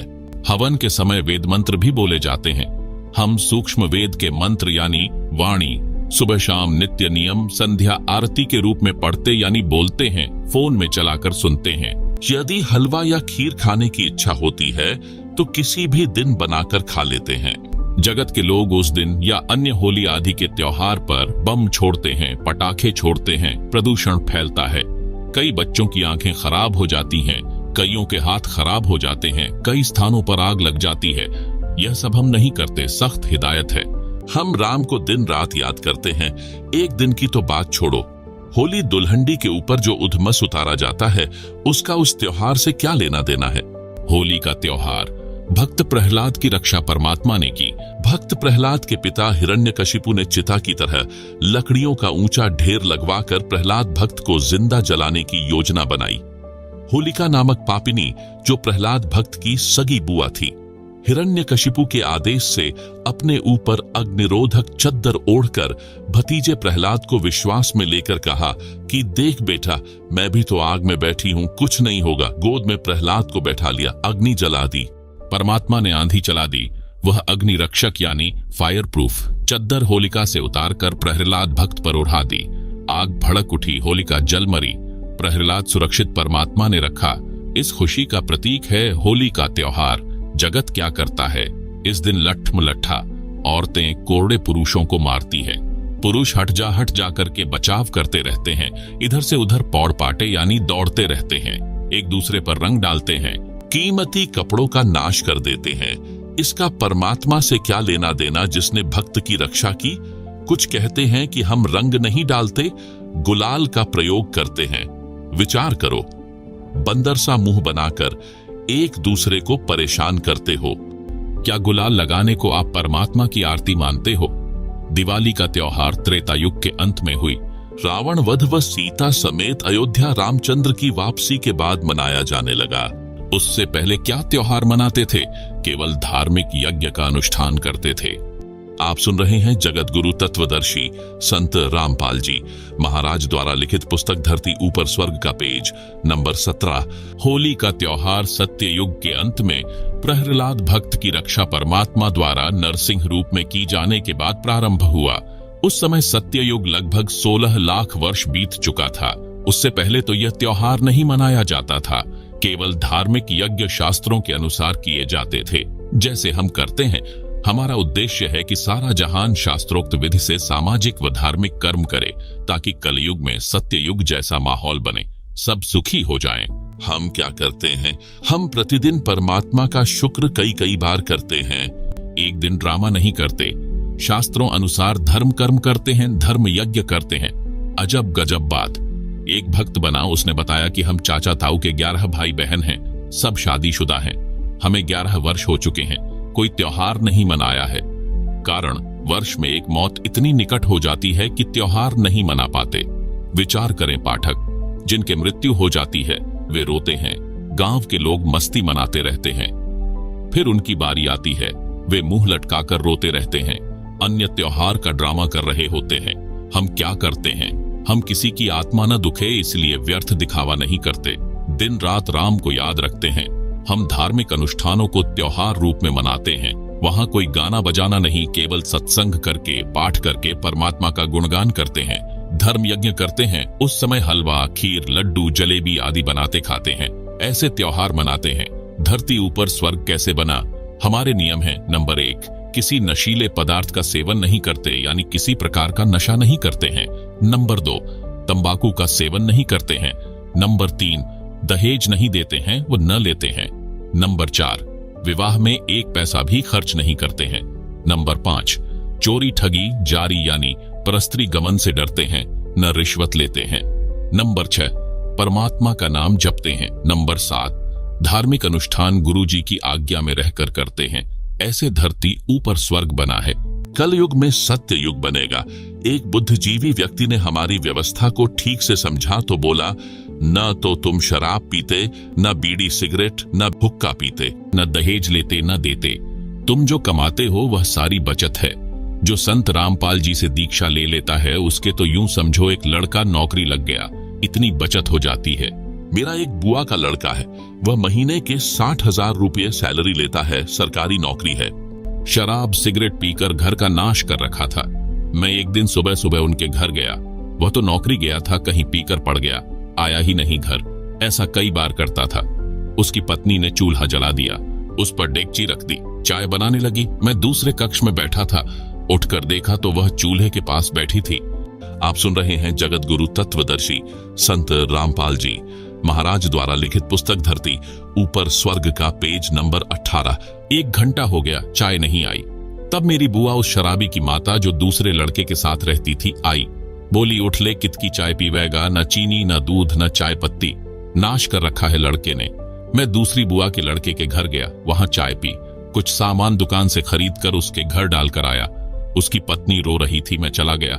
6 महीने बाद फिर जाना हो गया। मैं देखकर आश्चर्यचकित था कि इतना अच्छा मकान रिपेयर, लिपाई, सफेदी करके सुधार रखा था। घर में सब सुविधा का सामान था। मेरी बुआ जी भी वहीं थी, वह बुआ का बेटा भी वहीं था। मैंने पूछा, 6 महीने में यह घर नरक से स्वर्ग कैसे बन गया? उस भाई ने बताया कि इस गांव में संत रामपाल जी सत्संग करने आए थे। रात्रि 9 बजे का समय था। मैं ड्यूटी से आया, घर पर कोई नहीं था। मुझे पता चला सत्संग में गए हैं। मैं गया तो था अपनी पत्नी को बुलाने, जो बच्चों समेत सत्संग में गई थी। उस दिन कहीं से पीने का जुगाड़ बना नहीं। मैंने भी सत्संग सुना तो मेरी आंखें खुल गई। सारा सत्संग जैसे मेरे ऊपर था। गुरुजी को पता भी नहीं था मैं कौन हूं। मैंने उसी दिन नाम ले लिया। सब बीड़ी शराब वाहियात का खर्च बंद कर दिया। जो कमाता हूं सारी बचत है। न रिश्वत लेने की आवश्यकता, न कंपनी में ओवर टाइम करना। ओवर टाइम वाला पैसा भी नशे में जाता था। उसके स्थान पर अन्य भाई बहनों को रोजगार मिल गया। ऋषि जैसा जीवन बन गया। मैं बोला कि खर्च करने की जगह ही नहीं बचती, सब बकवाद छूट जाती है। मेरी बुआ के बेटे का घर नरक से स्वर्ग बना, मेरी आंखों के सामने है। प्रश्न, आप श्रृंगार करना भी बंद करते हो? आभूषण तो स्त्री की शोभा होती है। इज्जतदार व धनवान के घर की बहू बेटी की तो इसी से गरिमा बनती है। यह आपका असूल यानी नियम जचा नहीं? उत्तर, इसका लाभ कोई नहीं, हानि भयंकर है। हम शास्त्रों को आधार मानकर अपनी सब क्रिया करते हैं, जैसे पूर्व में भी बताया था। और सुनो, महाभारत में कथा है जो इस प्रकार है। राजा परीक्षित के समय उसके राज्य में बहुत सारी अप्रिय घटनाएं होने लगी। राजा ने ज्योतिषियों से कारण जाना। उन्होंने बताया कि कलयुग की शुरुआत हो चुकी है। ये कलयुग के कारण हो रहा है। राजा ने पंडितों से समाधान पूछा तो बताया, हम कलयुग को कील देने यानी बांध देने का अनुष्ठान जानते हैं। राजा परीक्षित ने सब सामग्री मंगाकर कलयुग को समाप्त करने के उद्देश्य से एक अनुष्ठान करवाया। कलयुग परेशान हो गया। राजा परीक्षित से हाथ जोड़कर अपनी जिंदगी की भीख मांगी, कहा, मुझे भी कहीं जगह दे दो। राजा परीक्षित ने उसको इस शर्त पर छोड़ा कि तू इन स्थानों पर रहना। नंबर 1, शराब सेवन करने वालों के पास। नंबर 2, स्वर्ण यानी गोल्ड में। नंबर 3, जुआ खेल में। नंबर 4, वैश्याओं के पास। एक दिन राजा परीक्षित शिकार करने के लिए वन में गया। जंगल में गहरा चला गया, रास्ता भूल गया। राजा ने सिर के ऊपर स्वर्ण का मुकुट पहना था। कलयुग मक्खी बनकर राजा के सोने के मुकुट पर बैठ गया। एक ऋषि साधना कर रहा था। राजा ने आवाज लगाई कि ऋषि जी, मैं मार्ग भूल गया हूँ, मुझे मार्ग बता। ऋषि साधना में व्यस्त था, कोई उत्तर नहीं दिया। आप सुन रहे हैं जगत गुरु तत्वदर्शी संत रामपाल जी महाराज द्वारा लिखित पुस्तक धरती ऊपर स्वर्ग का, पेज नंबर 19। कई बार ऐसे ही कहा परंतु उत्तर नहीं मिला। कलयुग ने राजा की बुद्धि भ्रष्ट कर दी। राजा को अभिमान हुआ कि मैं राजा हूँ, यह एक सामान्य व्यक्ति मेरा अनादर करके अपमान कर रहा है। कलयुग के प्रभाववश होकर राजा ने एक मरा हुआ सर्प जो उसने ऋषि की कुटिया की ओर आते समय कुटिया से थोड़ी दूरी पर देखा था, उसे तीर में टांग कर लाया, ऋषि जी के गले में मृत सर्प डाल दिया और चला गया। उस ऋषि के बच्चे को, जो खेलने दूर ऋषि बच्चों के पास गया हुआ था, बताया कि आपके पिताजी के गले में राजा परीक्षित ने मृत सर्प डाला है। लड़का कुटी पर आया और पिता के गले से सर्प उतारा और राजा परीक्षित को श्राप दे दिया कि राजा परीक्षित, तेरे को आज से 7 दिन बाद तक्षक सर्प डसे, तेरी मृत्यु हो जाए। 7 दिन के बाद राजा परीक्षित को तक्षक सर्प ने डसा और मृत्यु हो गई। इससे स्पष्ट है कि जिसके घर में वह शरीर पर सोना है, उस पर कलयुग का दुष्प्रभाव रहता है, जो परेशानी का कारण बना रहता है। अन्य हानि सोने की। नंबर 1, चोरी का भय। समाचार पत्रों में पढ़ते हैं, एक बहन सोने की मोटी चैन गले में पहने हुए थी, उसमें एक मोटा पिंडल लगा था। शहर से घर की ओर लौट रही थी। 2 व्यक्ति एक मोटरसाइकिल पर आए। एक ने चैन को पकड़कर झपट्टा मारा। मोटी चैन थी, टूटी नहीं, गर्दन में गड़ गई, जख्म हो गया। दूसरे ने कहा कि ले चाकू, गर्दन काट दे। यह सुनकर उस बहन ने हाथ जोड़कर जीवन की भीख मांगी। चैन निकाल कर दे दी। वे भाग गए। बहन मूर्छित होकर गिर गई। लोग इकट्ठे हो गए, अस्पताल में ले गए, इलाज करवाया, पुलिस बुलाई। जब वह बहन होश में आई तो चिल्लाई कि मारो न मुझे, चैन निकाल लो। फिर अचेत हो गई। जब ठीक हुई तब सारी घटना बताई। कर लो दिखावा। सोना जिसे धनवानों की बहू बेटियों की गरिमा बताकर नरक ढोते हैं, वही जान का झाड़ बन गई। गरिमा सड़क किनारे अचेत मिट्टी में पड़ी थी। आदमी उठाकर अस्पताल में ले गए। नहीं तो गर्दन से रक्त निकलता रहता, मर जाती। 30 वर्ष के आसपास आयु की बहन कानों में मोटे मोटे छल्ले यानी बाले पहने हुए थी। वे थे तो नकली परंतु असली लग रहे थे। वह ट्रेन के इंतजार में स्टेशन पर खड़ी थी। 2 झपट्टा मारों की नजर उस पर थी। जब रेलगाड़ी आई, गाड़ी में चढ़ने वालों की भीड़ बढ़ गई। वे दोनों उस खिड़की के पास आ गए जिसमें वह बहन चढ़ने के लिए खड़ी थी। भीड़ बहुत थी। बहन डिब्बे में प्रवेश कर गई। सीढ़ियों तक डिब्बा भरा था। गाड़ी 2 मिनट में चल पड़ी। उन दुष्टों ने एक एक कान का छल्ला पकड़ा, झटका मारा, कान फट गए। दोनों ट्रेन से कूद गए। गाड़ी ने स्पीड पकड़ी ही थी। वह बहन चिल्लाई। तब तक ट्रेन दूर जा चुकी थी। डिब्बे के व्यक्तियों ने गाड़ी की चैन खींची। लुटेरे तो जा चुके थे। उस बहन को अस्पताल में ले जाया गया, इलाज करवाया। तब उस बहन ने बताया कि ये कानों के बाले यानी छल्ले नकली थे। यह झूठी शान का दिखावा भी दुख का मूल मंत्र है। आप सुन रहे हैं जगत गुरु तत्वदर्शी संत रामपाल जी महाराज द्वारा लिखित पुस्तक धरती ऊपर स्वर्ग का पेज नंबर 20। सोने को त्याग देने का लाभ, न चोरी का डर, न झपट्टा मारों का भय। यदि सब जनता हमारे की तरह सादा जीवन जिए तो घर स्वर्ग बनेगा ही बनेगा। भारत देश विश्व के धनी देशों में प्रथम श्रेणी में खड़ा होगा। कारण, विश्व में प्रत्येक देशों की जीडीपी सोने से बनती है। जिस देश के खजाने में जितना अधिक सोना यानी गोल्ड होगा, उसकी जीडीपी उतनी ही अधिक होती है। अंग्रेज भारत पर राज करते थे। बहुत सारा सोना सस्ते में ले गए जो उनकी जीडीपी को ऊंचा बनाए हुए है। भारत के मंदिरों में सैकड़ों क्विंटल स्वर्ण रखा है जो किसी काम नहीं आता। अंधश्रद्धा के कारण रखा है। उसे सरकार के खजाने में जमा कराया जाए, सरकार मोल लेती है। भारत का रुपया अमेरिका के डॉलर के बराबर हो जाएगा। उस सोने की कीमत से धार्मिक अनुष्ठान करवाए जाए, गरीबों की मदद की जाए ताकि दानकर्ताओं को पुण्य मिले। पोहलोबाई की नसीहत। एक राजा ने भक्तनी पोहलोबाई के ज्ञान विचार सुने, बहुत प्रभावित हुआ। उस राजा की 3 रानियां थीं। राजा ने अपनी रानियों को पोहलोबाई के विषय में बताया। राजा ने कई बार पोहलोबाई भक्तनी की अपनी रानियों के सामने प्रशंसा की। अपने पति के मुख से अन्य स्त्री की प्रशंसा सुनकर रानियों को अच्छा नहीं लगा, परंतु कुछ बोल नहीं सकी। उन्होंने भक्तमती पोहलोबाई को देखने की इच्छा व्यक्त की। राजा ने पोहलोबाई को अपने घर पर सत्संग करने के लिए कहा तो पोहलोबाई ने सत्संग की तिथि तथा समय राजा को बता दिया।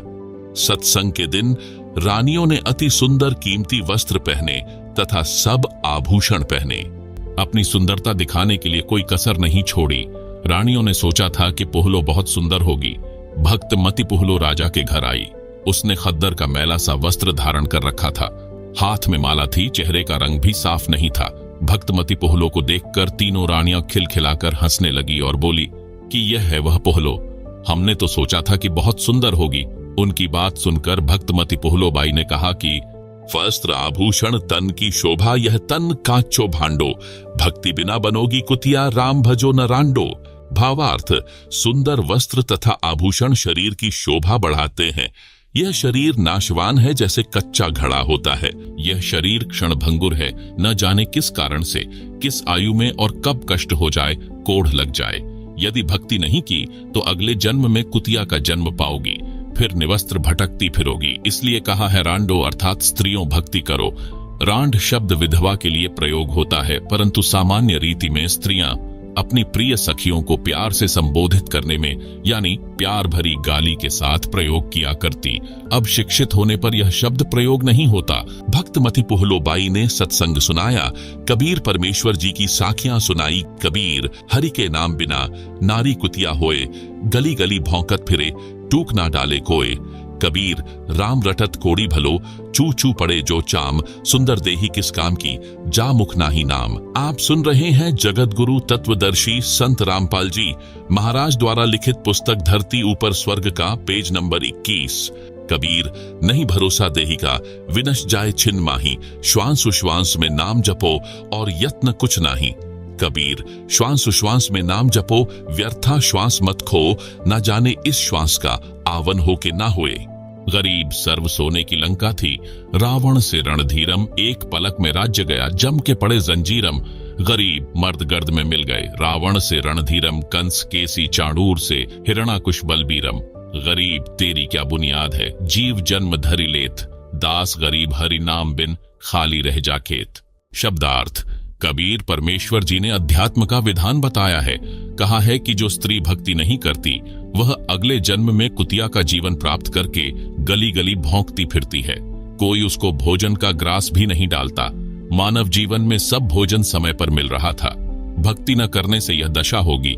परमात्मा की भक्ति कुष्ठ रोगी यानी जिसके शरीर की खाल भी कट कट कर गिर रही है, उससे रक्त निकल कर गिर रहा है, भी करता है तो बहुत अच्छा है। भक्ति करने से उसका कुष्ठ रोग भी ठीक हो जाएगा, भविष्य भी उज्जवल होगा। जो भक्ति नहीं करता वह चाहे सुंदर शरीर वाला भी क्यों न हो, उसका सुंदर स्वस्थ शरीर किसी काम का नहीं है। इस मानव शरीर का कोई विश्वास नहीं है कि यह कब तथा किस कारण से नष्ट हो जाए। इसे बचाकर नहीं रखा जा सकता। इसका एक उपाय है, भक्ति करो। इतना स्मरण करो कि एक श्वास भी नाम के जाप बिना खाली ना जाए। श्वास छोड़ते समय तथा लेते समय प्रत्येक श्वास में नाम जपो। श्वास को नाम के जाप बिना व्यर्थ न खो। इस श्वास का ज्ञान नहीं है, यह अंदर गया है तो बाहर आएगा कि नहीं आएगा। इसलिए गफलत न करके भक्ति में लग जाओ। यदि आपके पास धन है और सुविधाएं भी हैं, इनके कारण भक्ति करना न भूलना। श्रीलंका के राजा रावण के पास अत्यधिक धन था। उसने स्वर्ण के मकान बना रखे थे और स्वयं भी योद्धा था। परंतु श्री रामचंद्र के साथ युद्ध हुआ, मारा भी गया और स्वर्ण भी लूट लिया गया, राज्य भी गया। यह सब एक पलक में हो गया, यानी राम जी के तीर से मारा गया। कुछ ही समय में सब कुछ नष्ट हो गया तथा यम के दूत यानी मृत्यु देवता के नौकर उस रावण को जंजीरों में बांध कर ले गए, नरक में डाला गया। रावण जैसे मर्दाने यानी शूरवीर मिट्टी में मिल गए तथा मथुरा का राजा कंस, उसका प्रसिद्ध पहलवान छाणूर, कंस का नौकर केशी रूपधारी राक्षस तथा हिरण्यकशिपु जैसे बलवान भी भक्ति बिना जीवन व्यर्थ कर गए। हे सामान्य प्राणी, तेरी क्या बुनियाद है, यानी तू किस आधार से बचेगा? तू कर्मों के अनुसार भिन्न भिन्न जीवों के शरीर धारण कर लेता है। संत गरीबदास जी ने परमेश्वर कबीर जी के बताए ज्ञान से कहा है कि भक्ति न करने से तेरे को ऐसी हानि होगी जैसे किसान खेत में बीज न बोने से भूखा मरता है, उसे कोई लाभ नहीं होता। भक्तनी पोहलो ने इस संसार की वास्तविकता बताई तथा भक्ति बिना होने वाले कष्ट बताए। छोटे से राज्य के टुकड़े को प्राप्त करके आप इतना गर्व कर रहे हो, यह व्यर्थ है। लंका के राजा रावण ने सोने यानी गोल्ड के मकान बना रखे थे। सत्य भक्ति न करने से राज्य भी गया, स्वर्ण भी यहीं रह गया, नरक का भागी बना। राजा रानियों ने उपदेश लेकर भक्ति की तथा जीवन धन्य बनाया। आप सुन रहे हैं जगत गुरु तत्वदर्शी संत रामपाल जी महाराज द्वारा लिखित पुस्तक धरती ऊपर स्वर्ग का पेज नंबर 22। महाकष्ट मोल लेते हैं। एक व्यक्ति ने दीक्षा लेने के बाद बताया कि मेरे साले ने लड़की का रिश्ता करना था। लगभग 10 लाख के सोने गोल्ड के आभूषण बनवाए, कीमती सामान, कपड़े, फ्रीज, एसी, मोटरसाइकिल, सिलाई की मशीन आदि लाकर रखे, जो कानून से बचने के लिए लड़के वालों के घर विवाह से 1 महीना पहले देकर आने थे, क्योंकि विवाह के समय नहीं दे ले सकते, कानूनी गलत है। जिस दिन भेजने थे उसी रात्रि में 10-12 व्यक्ति आए। 4 व्हीलर ले रखा था, सारा सामान लाद ले गए। घर वालों ने सोचा कि मंगत राम, साले का नाम, सामान लेकर जा रहा है। सब सोते रहे। सुबह मंगत राम उठा तो घर खाली था। पता चला तो पेट पकड़कर बैठ गया। भेद भी नहीं लगा। घर गांव से बाहर की ओर था, गांव का अंतिम घर था। कर्ज लिया, इतना ही सामान फिर लाया, हाथों हाथ आगे पहुंचाया। यह गलत रीति रिवाज के कारण महाकष्ट मोल ले रखा है। ऐसी ऐसी अनेकों घटना होती हैं। यह दुख सब पुराने रीति रिवाजों, परंपराओं की देन है जो हमने स्वयं लाद रखा है। हम यानी संत रामपाल जी के अनुयायी इसको नहीं लादते। बेटी का विश्वास परमात्मा पर दृढ़ करते हैं, जो सत्य भी है। हमारी बेटियों तथा बेटों में परमात्मा के संविधान की पूर्ण रूप से समझ है। संत गरीबदास जी गांव छुड़ानी जिला झज्जर वाले ने कहा है, तुमने उस दरगाह का महल नहीं देखा, धर्मराय के तिल तिल का लेखा। अर्थात संत गरीबदास जी ने कहा है कि आपने धर्मराय यानी परमात्मा का न्यायाधीश का महल यानी न्यायालय नहीं देखा, जहां पर एक एक तिल यानी दाने दाने, पैसे पैसे का लेखा अकाउंट होता है। एक कथा जो सब शंकाओं का समाधान कर देती है। कृपया सुने यह कहानी। एक लेवा एक देवा दूतम, कोई किसी का पिता न पूतम।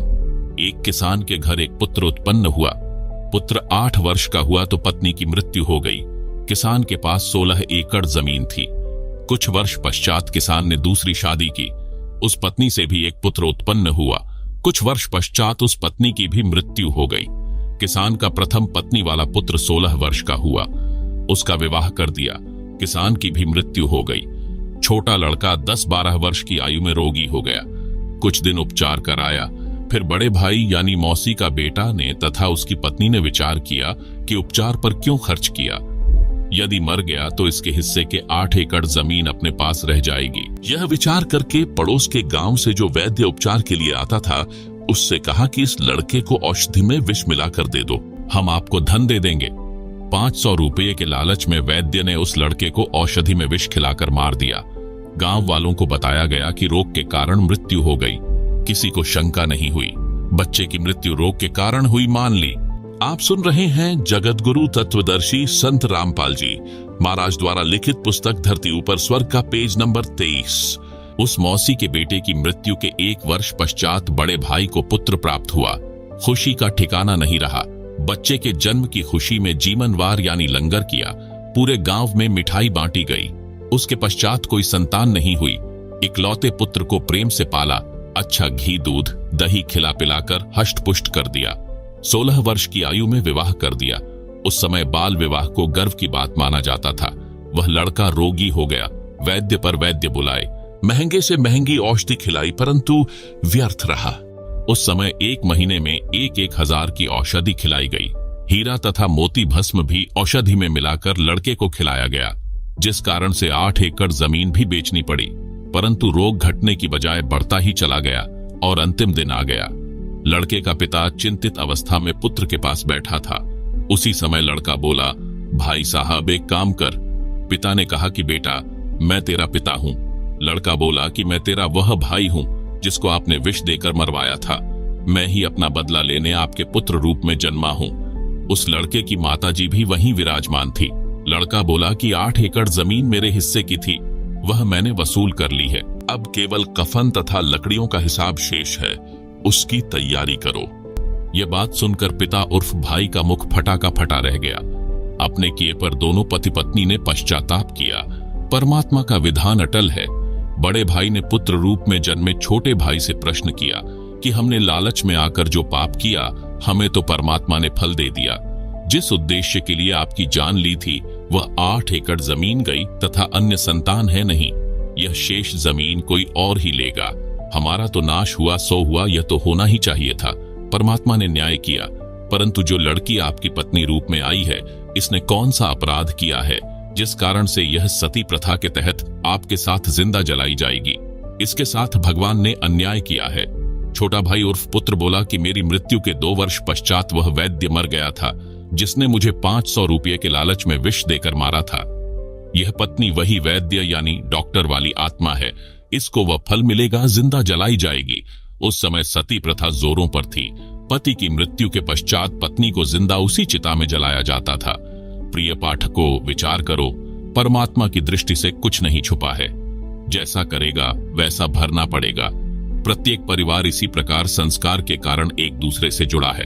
कोई पूर्व जन्म का कर्ज उतारने के लिए जन्मा है, कोई पूर्व जन्म का कर्ज लेने जन्मा है।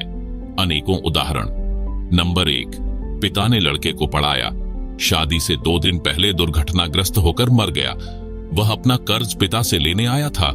नंबर 2, बेटा जवान हुआ, कार्य करके निर्वाह करने लगा। पिता रोगी हो गया, लाखों रुपये लगे, व्यर्थ रहे, मर गया। यह पिता पिछले जन्म का कर्ज लेने आया था, कुछ देने आया था। नंबर 3, लड़की का विवाह किया, 2 वर्ष पश्चात लड़की मर गई, बहुत दहेज दिया था। वह दामाद पूर्व जन्म के ऋण के बदले में लड़की भी ले गया और धन भी। वर्तमान में जो किसी के साथ धोखा करके धन हड़प लेते हैं, वह धन अगले जन्म में दामाद बनकर वसूलेगा। परमात्मा का अटल विधान है, बुद्धिमान को संकेत ही पर्याप्त है। आप सुन रही हैं जगतगुरु तत्वदर्शी संत रामपाल जी महाराज द्वारा लिखित पुस्तक धरती ऊपर स्वर्ग का पेज नंबर 24। उपरोक्त केवल कथा नहीं है, यह हकीकत है। कोई यह कहता है कि यह तो डराने के लिए कथा बनाई, किसने देखा है क्या होगा। जैसे चोर को भद्र पुरुष समझाते हैं कि भाई चोरी मत किया कर, जब पकड़ा जाएगा तो पहले तो जनता पिटाई करेगी, फिर पुलिस पीटेगी और जेल में भी कष्ट उठाना पड़ेगा। यदि कोई कहे कि यह तो चोर को डराने के लिए कहा है, किसने देखा है कि आगे क्या होता है। विचार करें कि चोर को सच्चाई से अवगत करवाकर डराया है और सच्चाई भी है। यदि चोर सच्चाई से डरकर चोरी करना त्याग देगा तो उसकी भलाई है। यदि कहेगा कि किसने देखा है, आगे क्या होता है देखा जाएगा, उसके साथ वह सब गुजरेगी जो पहले बताई गई थी। इसी प्रकार जो उपरोक्त कथा को केवल समझाने डराने के लिए ही मानेगा तो उसका दुर्भाग्य होगा। इसको इतनी ही सत्य समझना जैसे चोर को सतर्क किया है। लेखक ने यह कथा सन 1978 में एक पशुओं के डॉक्टर से सुनी थी, जो किसान के 2 पुत्रों वाली कथा ऊपर बताई है। वह इस कथा को अपने पास बैठने वाले को अवश्य सुनाता था, परंतु अमल कतई नहीं करता था। 10 रुपये की दवाई देकर 4 डिस्टिल्ड वाटर के इंजेक्शन लगाकर 200-300 रुपये वसूलता था। फिर शाम को मिलता तो अपने कारनामे भी बताता था कि यदि कम रुपये लूंगा तो भैंस वाला यह समझेगा कि अच्छी दवाई नहीं दी। भैंस को स्वस्थ तो 10 रुपये की दवाई से ही हो जाना था। विचार करें कि ऐसे व्यक्तियों की कथनी और करनी में अंतर है, तो उनके द्वारा सुनाई इन कथाओं का अन्य पर कैसे प्रभाव होगा। गरीब करनी तज कथनी कठे, अज्ञानी दिन रात, कुत्ते ज्यों भौंकत फिरे, सुनी सुनाई बात। संत गरीबदास जी ने कहा है कि जो ज्ञान की बातों के अनुसार क्रिया नहीं करते, जो अन्य को सुनते हैं, वे अज्ञानी व्यर्थ में कुत्ते की तरह सुनी सुनाई बातें बकते रहते हैं। ये बातें कहन सुनन की नहीं है, कर पाड़ने की है, यानी इन पर अमल करना चाहिए। परमात्मा के विधान को समझकर निर्मल जीवन यापन करें। जीवन की राह को कांटों रहित बनाएं। परंपराओं का भार कम करो। बोझा लाद कर सफर तय नहीं किया जा सकता। सत्संग से घर की कलह समाप्त होती है। एक माई अपनी पुत्र वधू पर बात बात पर क्रोध करती थी। छोटी छोटी गलतियों को बढ़ा चढ़ाकर अपने पुत्र से कहती।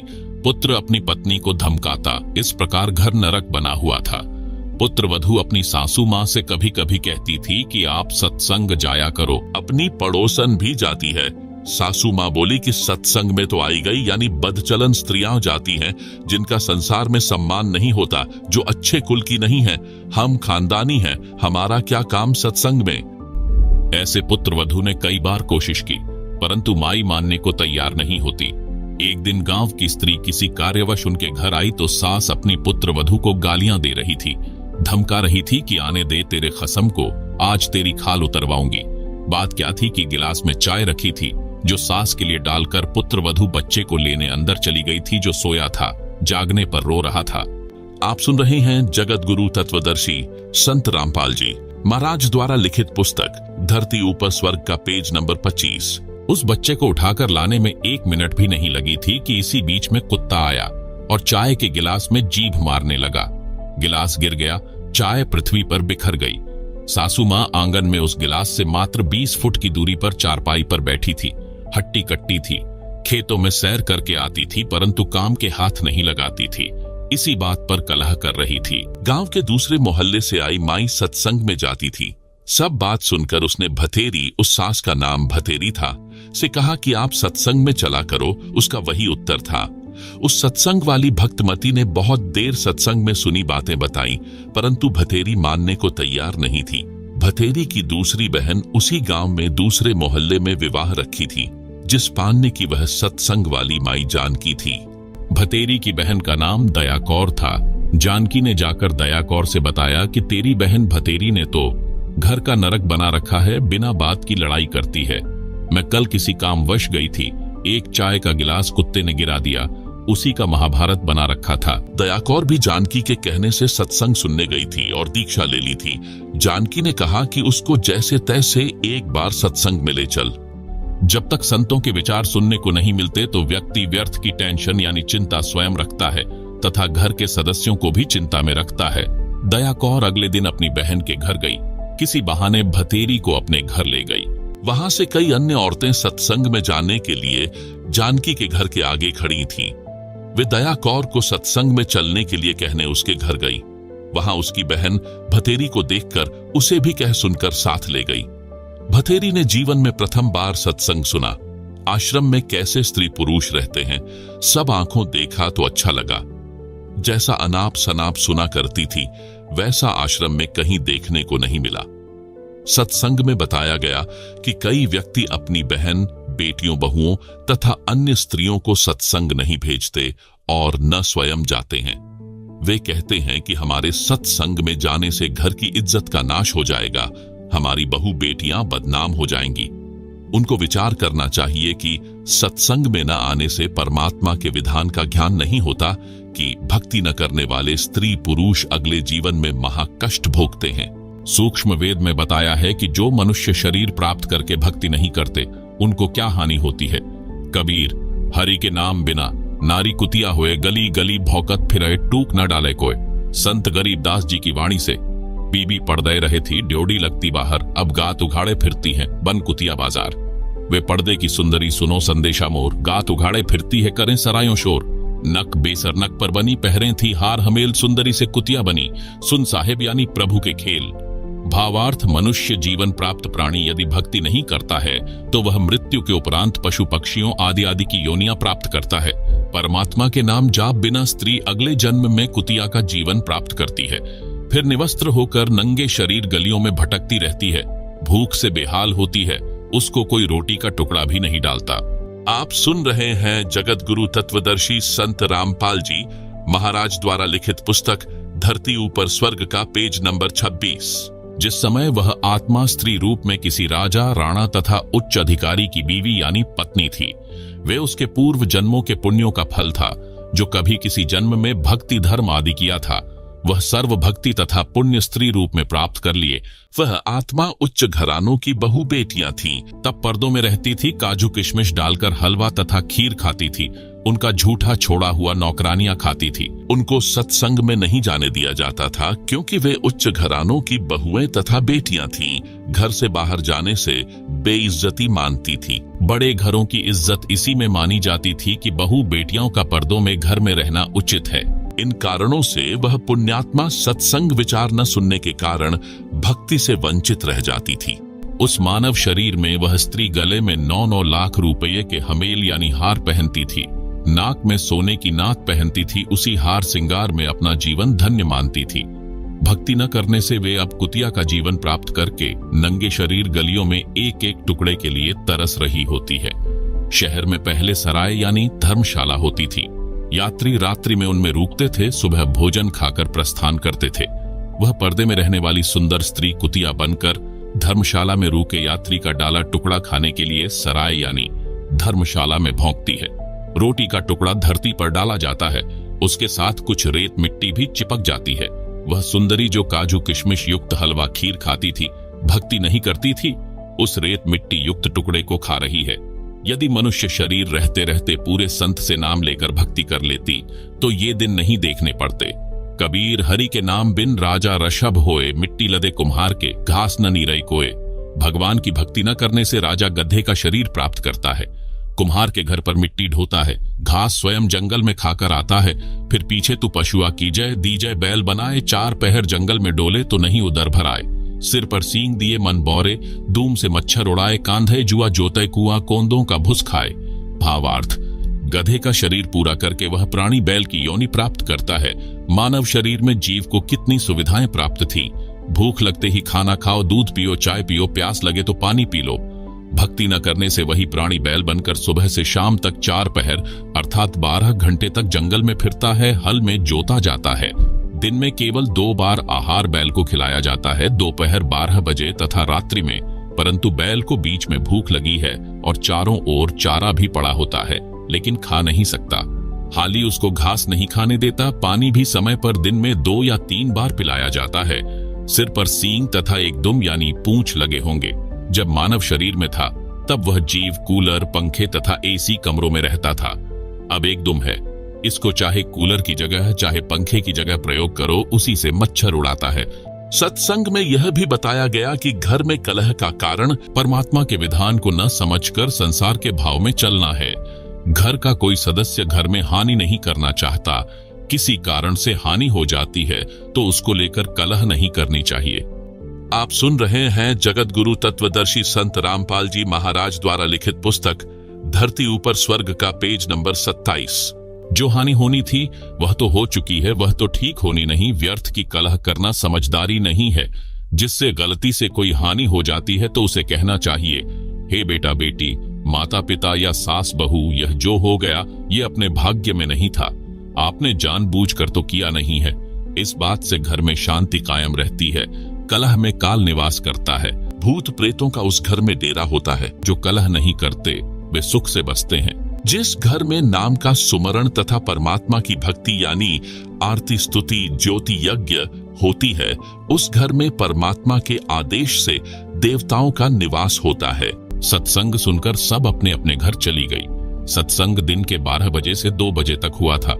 पुत्रवधू को पता नहीं था कि सासू मां सत्संग में गई थी। अगले दिन सुबह भैंस का दूध निकालकर पुत्रवधू उस दूध की भरी बाल्टी को छत में लगे कुंडे वाले सरिये में प्रतिदिन की तरह टांगने लगी। उसे लगा कि बाल्टी टंग गई, परंतु सरिये के उल्टी ओर बाल्टी का कड़ा लगा था। पुत्रवधू ने सोचा कि ठीक लगा है और बाल्टी छोड़ दी। बाल्टी पृथ्वी पर गिर गई, दूध बिखर गया। आवाज सुनकर भतेरी आई और पुत्रवधू दूध की बजाय सासू मां की ओर मायूसी से देख रही थी। बोलना उचित नहीं समझा, क्योंकि पुत्रवधू को पता था कि सासू मां किसी भी सफाई के वचन नहीं सुनती थी। सोच रही थी कि आज का सारा दिन कलह में जाएगा। शाम को पति आएगा, उससे भी पिटाई करवाएगी। हे परमात्मा, ये कौन बनी? ऐसी गलती तो कभी नहीं हुई थी। हे सतगुरु, कुछ तो दया करो। मैं तो आपकी भक्ति भी भूलने को हो रही हूँ। मुझे तो सारा दिन सासू मां के श्लोक याद रहते हैं। भतेरी बोली, बेटी, जो होना था वह हो गया। आज हमारे भाग्य में दूध है नहीं, चिंता ना कर। इस दूध को ऊपर से हाथों से बाल्टी में डालकर भैंस को पिला दे। यह कहकर जो नाम दीक्षा ली थी उसका जाप करने लग गई। पुत्रवधू को अपने कानों पर विश्वास नहीं हो रहा था। सोच रही थी कि माताजी आज पता नहीं कौन सा स्टेशन यानी रेडियो आकाशवाणी पकड़ गई। ये शीतल वचन भतेरी की बोरी यानी बारदाना में नहीं थे, इसमें खल भरी थी। आसपास से निकलती थी, तब भी बड़बड़ की झल निकलती थी। पुत्रवधू का नाम निशा था।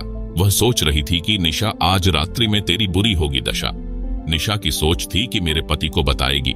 वह माता की बात सुनकर मेरी कुछ नहीं सुनता, अच्छी बुरी कहेगा, सारा दिन और रात्रि रोने में जाएगी।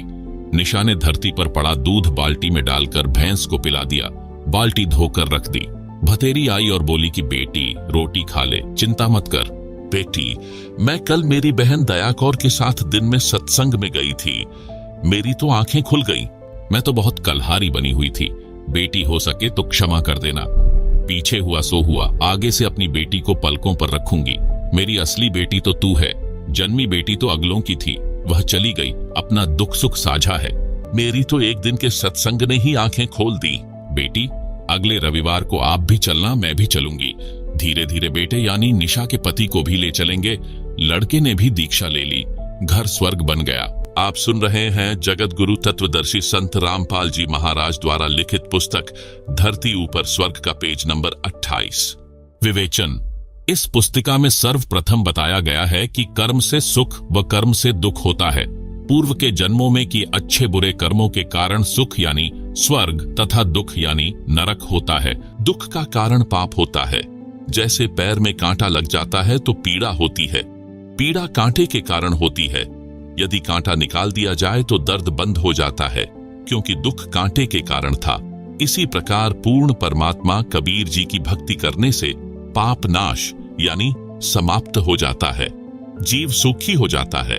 वह भक्ति करने की विधि व मंत्र दास के पास हैं, जिससे आपको परमात्मा सुखी कर देगा। साधक का पाप नष्ट हो जाएगा, घर स्वर्ग बन जाएगा। वेदों में प्रमाण।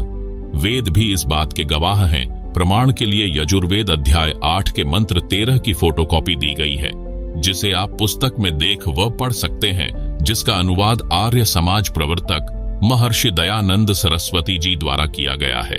अनुवादक ने परमात्मा को सबका उपकारक मित्र कहा है। वास्तव में सच्चा साथी परमात्मा ही है। जिंदे जी भी साथी, मृत्यु के बाद भी मित्र रहता है। इस संसार के सब नाते यहीं तक हैं। इस वेद मंत्र में स्पष्ट है कि अपने भक्तमति के एनसह यानी घोर से घोर पाप को भी परमात्मा नाश यानी खत्म कर देता है, जिससे सुख प्राप्त होता है। भक्ति करने से दुख समाप्त हो जाते हैं, कार्य सिद्ध होते हैं। जैसे पहले जमाने में हाथ से चक्की चलाते, हाथ से पशुओं का चारा यानी सानी काटते थे। अब बिजली से चलने वाली चक्की है तथा बिजली से चलने वाले गंडा से यानी मशीन से सानी यानी चारा काटते हैं। कितना आसान हो गया। इसी प्रकार परमात्मा कबीर जी यानी परम अक्षर ब्रह्म की भक्ति करने से भक्तमति के सब कार्य आसान हो जाते हैं। घर स्वर्ग बन जाता है। जन्म मृत्यु का चक्र सदा के लिए समाप्त हो जाता है। आप सुन रहे हैं जगत गुरु तत्वदर्शी संत रामपाल जी महाराज द्वारा लिखित पुस्तक धरती ऊपर स्वर्ग का पेज नंबर 29। प्रश्न, मृत्यु भोज के विषय में आपके क्या विचार हैं? उत्तर, यह व्यर्थ है, हम नहीं करते। अब तो बुद्धिमान मानव समाज भी इस पर प्रतिबंध लगाने लगा है। कबीर साहिब जी की वाणी में बताया है कि कबीर जीवित बाप गेल लट्ठम लट्ठा मुंह ये गंग पहुंचावें, अर्थात अपने पिता व माता जी के साथ जिंदे जी को उलट सुलट बोलते हैं। सब नहीं, अधिकतर मरने के पश्चात उसकी जली हुई हड्डियों को राख समेत उठाकर पुरोहित के माध्यम से गंगा के जल में प्रवाह करने जाते हैं। फिर उसका काज यानी मृत्यु भोज करते हैं। वह व्यर्थ है। अपने माता पिता को जीवित रहते खिलाओ पिलाओ, अच्छा कपड़ा पहनाओ, प्यार दो। यदि धर्म यज्ञ करना है तो उसके जीवित रहते शास्त्रानुसार कराओ, गुरु बनाओ, मानव जीवन सफल होगा। कबीर, गुरु बिन माला फेरते, गुरु बिन देते दान, गुरु बिन दोनों निष्फल हैं, पूछो वेद पुराण। कबीर रामकृष्ण से कौन बड़ा, उन्होंने भी गुरु कीन्ह, तीन लोक के वे धनी, गुरु आगे आधीन, अर्थात गुरु बनाए बिना दान करना, नाम जाप करना व्यर्थ है। आप हिंदू जन श्री कृष्ण जी व श्री रामचंद्र जी से बड़ा किसी को नहीं मानते, उन्होंने भी गुरु बनाए। श्री राम जी ने वशिष्ठ ऋषि को गुरु बनाया तथा श्री कृष्ण जी ने ऋषि दुर्वासा जी को गुरु बनाया। ऋषि संदीपनी जी श्री कृष्ण जी के अक्षर गुरु यानी शिक्षक थे। ऋषि दुर्वासा आध्यात्म के गुरु थे। क्या आप राम व कृष्ण जी से बड़े हो जो गुरु नहीं बनाते हो? गुरु पूर्ण होना अनिवार्य है, फिर दान धर्म करना लाभदायक है। प्रसंग धरती ऊपर स्वर्ग का चल रहा है। आप जी से निवेदन है कि इस पुस्तक को दिल थामकर श्रद्धा के साथ पढ़कर समझकर मुझदास यानी लेखक के आश्रमों में या नामदान केंद्र में आए और शास्त्रोक्त साधना लेकर अपना तथा परिवार का निःशुल्क कल्याण करवाएं। धरती ऊपर ही स्वर्ग का एहसास करें। यदि इस पुस्तक को पढ़कर फिर भी लोकलाज के कारण इस दलदल में धंसा रहता है, समझदारी नहीं है। जैसे सती प्रथा थी, पति की मृत्यु हो जाती थी तो लोकलाज व कुप्रथा के कारण जवान पत्नी को भी जिंदा जलना पड़ता था। राजा भी इस प्रथा की मार से नहीं बचते थे। महाभारत ग्रंथ में प्रकरण है कि राजा पांडु की मृत्यु के पश्चात रानी माद्री उनके साथ सती हुई थी, यानी जिंदा जलकर मरी थी। राजा पांडु की दो पत्नियां थीं, कुंती तथा माद्री। यह भी तो किसी समझदार पुरुष ने समाप्त करने का बीड़ा उठाया। उस समय उसका बहुत विरोध हुआ, परंतु धीरे धीरे सबने मान लिया, सुखी हुए। इसी प्रकार ये कुप्रथाएं समाप्त करनी है, धरती ऊपर स्वर्ग बनाना है। बुद्धिजीवी मानव सहयोग दे। प्रश्न, भक्ति व धर्म कर्म तो लगभग सब करते हैं, आप तथा आपके अनुयायी ही नहीं करते। आप कहना क्या चाहते हैं? आपकी बातों से लग रहा है कि आपके अतिरिक्त कोई ठीक से भक्ति नहीं करते। आप सुन रहे हैं जगत गुरु तत्वदर्शी संत रामपाल जी महाराज द्वारा लिखित पुस्तक धरती ऊपर स्वर्ग का पेज नंबर 30। उत्तर, यह सही है। दास यानी रामपाल दास यही कहता है कि विश्व में कोई भी गुरु मेरे अतिरिक्त शास्त्रोक्त साधना न तो स्वयं करता और न ही अपने अनुयायियों से करवाता है, क्योंकि उनको अपने अपने शास्त्रों का ज्ञान ही नहीं है। आप निम्न बातें नोट करो और बताओ। क्या आप बता सकते हैं? गीता अध्याय 18 श्लोक 62 में गीता बोलने वाला प्रभु अपने से अन्य किस परमेश्वर की शरण में जाने को कहता है?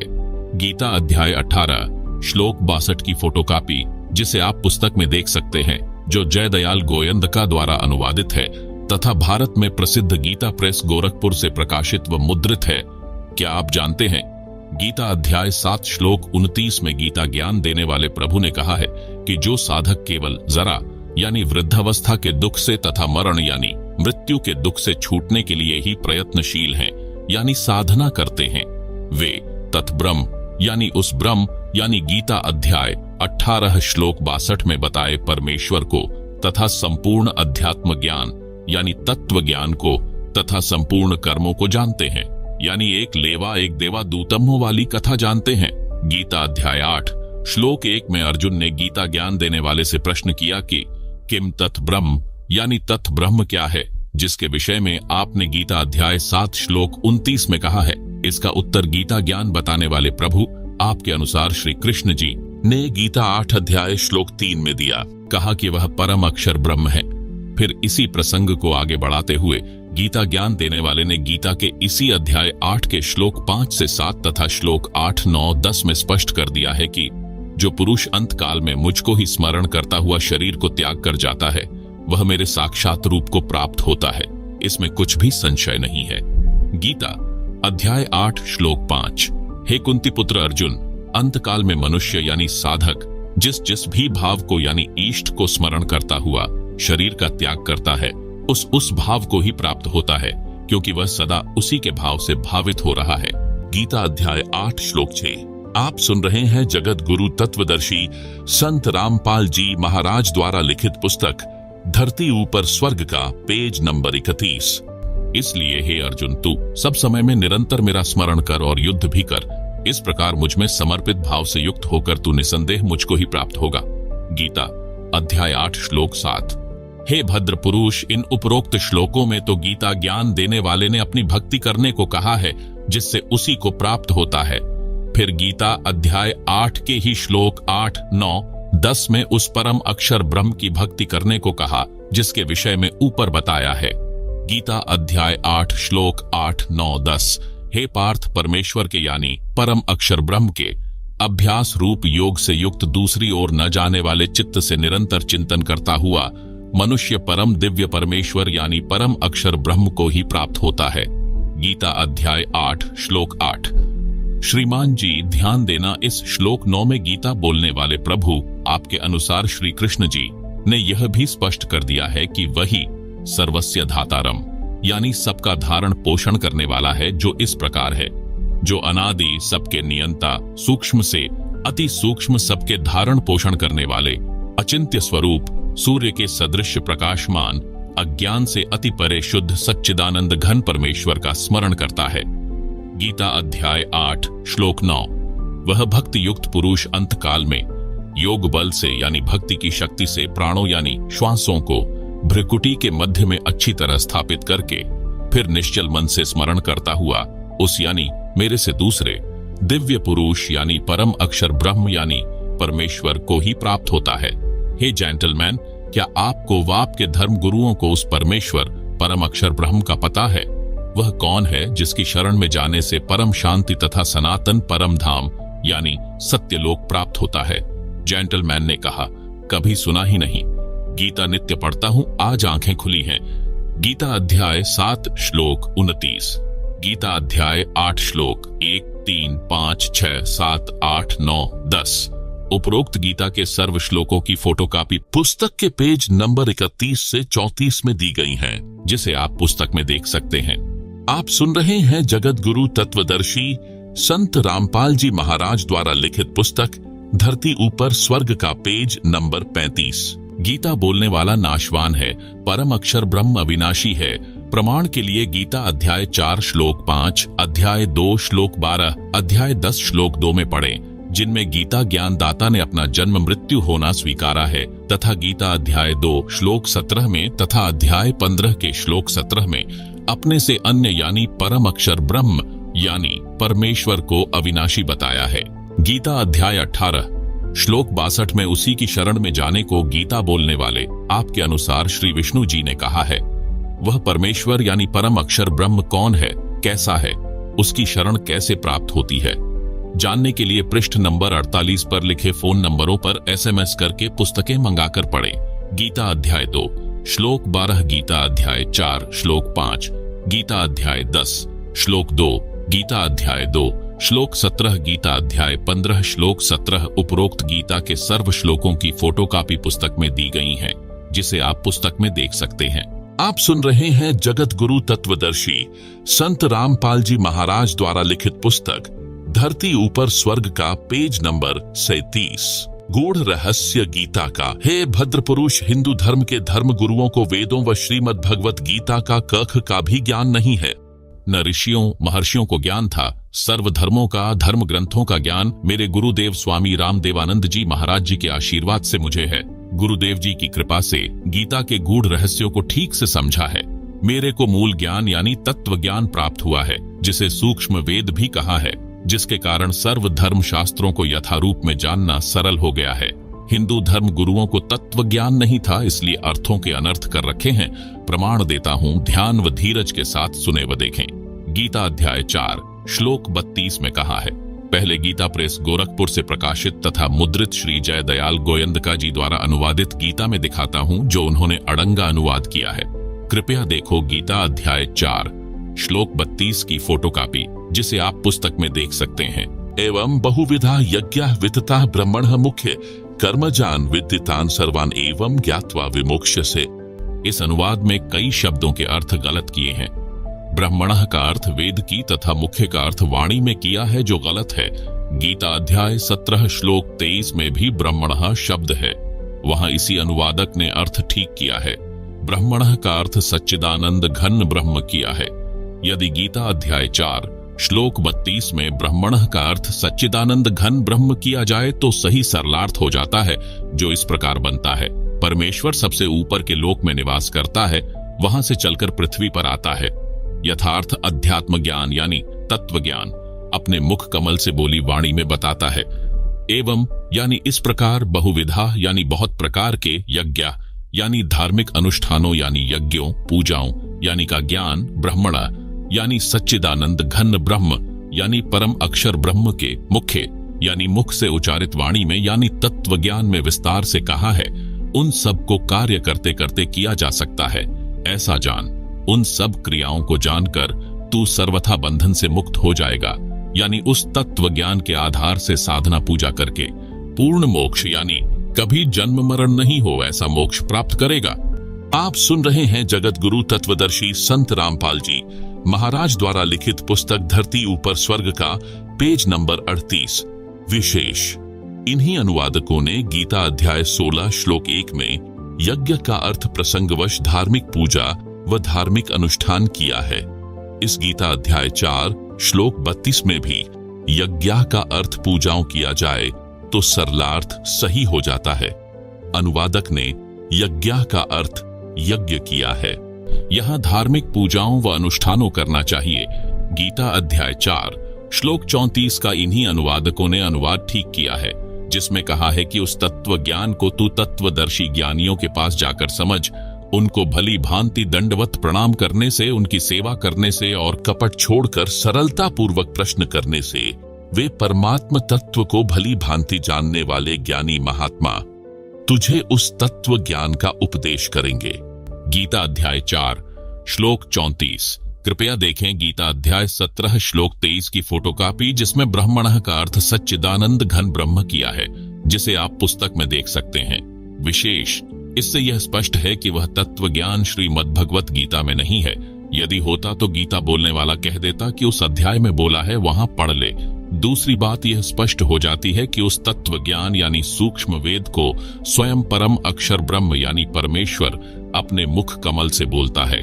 उस तत्व ज्ञान बताने वाले तत्वदर्शी संत महात्मा की पहचान गीता अध्याय 15 श्लोक 1 में बताई है। कहा है, आदि पुरुष परमेश्वर जिसकी मूल है, उस ऊपर को मूल वाले, नीचे को शाखा वाले, जिस संसार रूप पीपल के वृक्ष को अविनाशी कहते हैं यानी माना जाता है, उसके सब भागों को जो तत्व से जानता है, वह वेद के तात्पर्य को जानने वाला वेदवित यानी तत्वदर्शी संत है।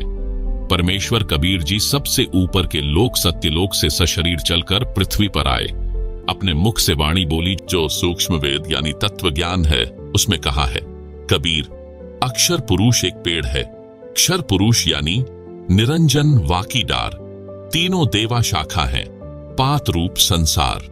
आप सुन रहे हैं जगत गुरु तत्वदर्शी संत रामपाल जी महाराज द्वारा लिखित पुस्तक धरती ऊपर स्वर्ग का पेज नंबर 39। अर्थात इस संसार रूपी वृक्ष का जो भाग धरती से ऊपर होता है, वह तना तो अक्षर पुरुष है। उसकी एक डार क्षर पुरुष जानो।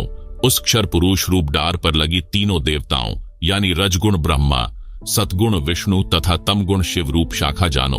उन शाखाओं पर लगे पत्तों को संसार के प्राणी जानो। गीता अध्याय 15 श्लोक 1 से 3 का यह सारांश है। इससे यह स्वसिद्ध है कि कबीर जी सच्चिदानंद घन ब्रह्म यानी परम अक्षर ब्रह्म हैं। उनके द्वारा बोला गया ज्ञान तत्व ज्ञान यानी सूक्ष्म वेद है। अधूरे ज्ञान के कारण आपको यह भी शंका होगी कि जड़ यानी मूल कौन है तथा अक्षर पुरुष क्षर पुरुष का कहां प्रमाण है। उसके लिए सुनो, इस संसार रूप वृक्ष की मूल परम अक्षर ब्रह्म है, जिसका प्रमाण गीता अध्याय 8 श्लोक 3 8 से 10 में है, जो पहले इसी पुस्तिका में बताया गया है। कहा कि गीता अध्याय 8 श्लोक 9 में जो कबीर देव अनादि है, सबका नियंता यानी कंट्रोलर है, सूक्ष्म से अति सूक्ष्म यानी सर्वशक्तिमान है। सर्वस्य धातारम यानी सबका धारण पोषण करने वाला है। अचिंत्य स्वरूप सूर्य के सदृश स्वप्रकाशित है। अविद्या से अति परे यानी अज्ञानियों की पहुंच से दूर शुद्ध सच्चिदानंद घन परमेश्वर है। जो उसका स्मरण करता है वह उसी को प्राप्त होता है। इससे स्पष्ट हुआ है कि परम अक्षर ब्रह्म संसार रूप वृक्ष की जड़ यानी मूल है, क्योंकि मूल से ही पेड़ का धारण पोषण होता है। अब आगे अध्याय 15 श्लोक 16 से 17 में 3 पुरुषों यानी प्रभुओं का प्रमाण है। पढ़ो इन दोनों श्लोकों की फोटोकॉपी में, जिनमें कहा है कि अक्षर पुरुष व क्षर पुरुष तथा इनके लोकों के प्राणी नाशवान है। गीता अध्याय 15 श्लोक 16। इन दोनों से अन्य परम अक्षर पुरुष है, जो अविनाशी परमेश्वर परमात्मा कहा जाता है, सबका धारण पोषण करने वाला है। गीता अध्याय 15 श्लोक 17। गीता अध्याय 15 श्लोक 1 की फोटोकॉपी, जिसे आप पुस्तक में देख सकते हैं। ऊर्ध्वमूलम अधाशाखम अश्वत्थम प्राहुः अव्ययम छंदांसी यस्य पर्णानि यह तम वेद सह वेदवित्। आप सुन रहे हैं जगत गुरु तत्वदर्शी संत रामपाल जी महाराज द्वारा लिखित पुस्तक धरती ऊपर स्वर्ग का पेज नंबर 40। विशेष, इस फोटोकॉपी के अनुवाद में भी गलतियां हैं, परंतु फिर भी सार स्पष्ट है। गलती, अध शाखम का अर्थ ब्रह्मा रूप मुख्य शाखा वाले किया है, जबकि अध यानी नीचे, शाखा यानी शाखा अर्थ सीधा है। यह उनकी अज्ञानता की झलक है। इस पेज पर गीता अध्याय 15 श्लोक 16-17 की फोटोकॉपी दी गई है, जिसे आप पुस्तक में देख सकते हैं। आप सुन रहे हैं जगत गुरु तत्वदर्शी संत रामपाल जी महाराज द्वारा लिखित पुस्तक धरती ऊपर स्वर्ग के पेज नंबर 41 पर ऊपर जड़ नीचे शाखा वाला उल्टा लटका हुआ संसार रूपी वृक्ष का चित्र दिया गया है, जिसे आप पुस्तक में देख सकते हैं। आप सुन रहे हैं जगत गुरु तत्वदर्शी संत रामपाल जी महाराज द्वारा लिखित पुस्तक धरती ऊपर स्वर्ग का पेज नंबर 42। प्रश्न, आम हिंदू के मन में यह धारणा है कि संत रामपाल जी श्री ब्रह्मा जी, श्री विष्णु जी व श्री शिव जी की भक्ति छुड़वाते हैं। आप क्या कहोगे?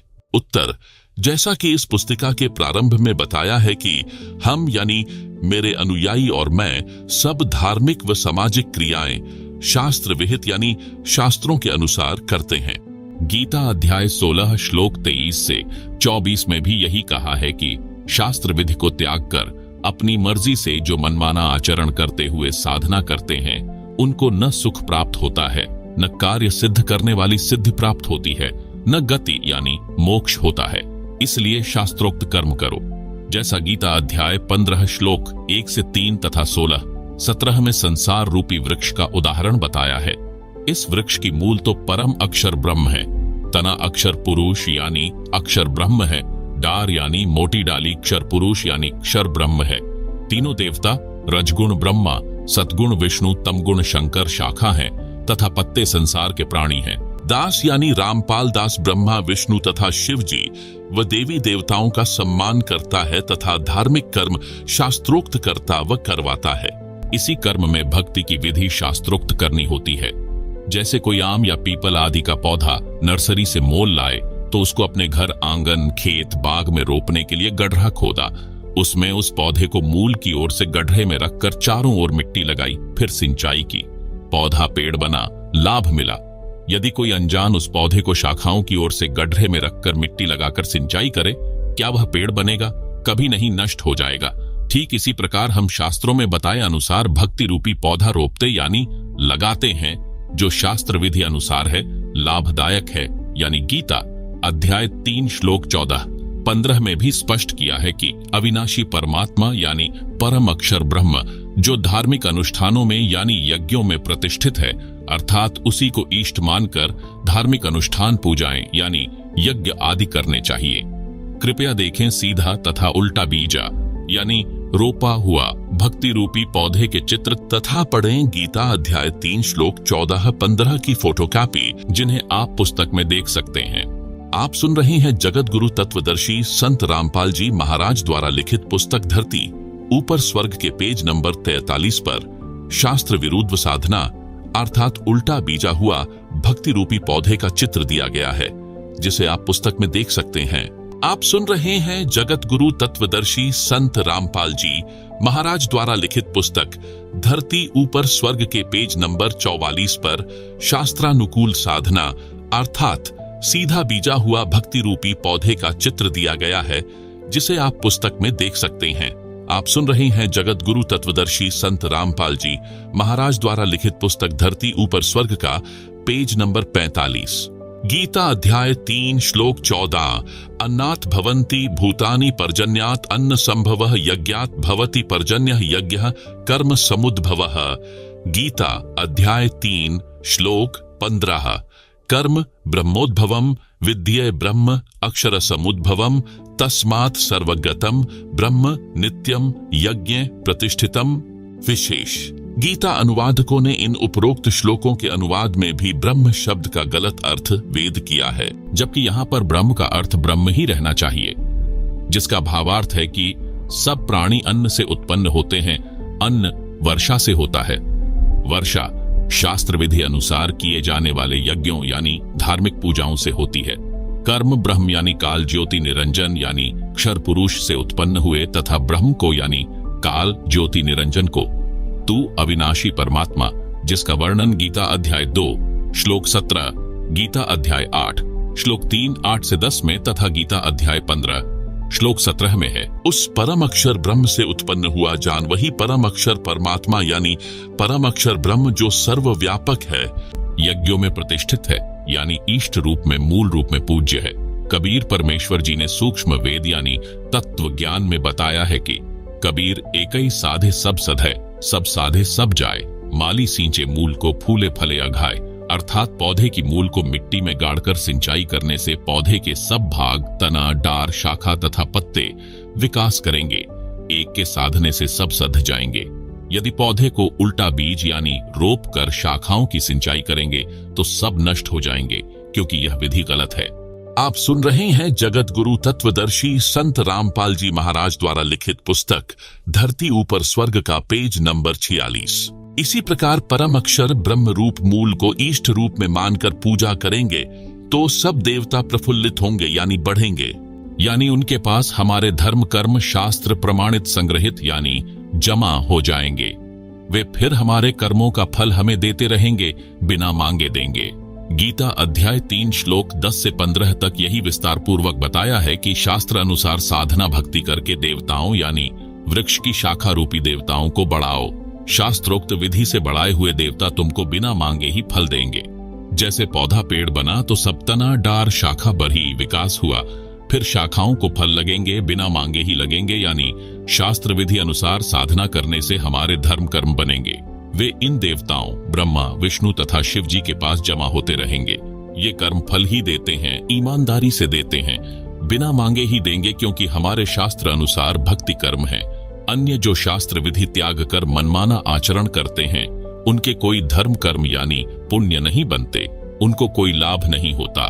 इसलिए हम परम अक्षर ब्रह्म को इष्ट रूप में प्रतिष्ठित करके शास्त्रोक्त भक्ति करते हैं, जिससे सुख भी मिलता है, सिद्धि की प्राप्ति भी होती है, जिससे कार्य सिद्ध होते हैं तथा गति यानी मुक्ति भी होती है। मैं शास्त्र विधि यानी शास्त्रों के अनुसार भक्ति करने को कहता हूँ, भक्ति छुड़वाता नहीं हूँ। गीता अध्याय 3 श्लोक 10, 11, 12, 13 की फोटो कापियां दी गई हैं, जिन्हें आप पुस्तक में देख सकते हैं।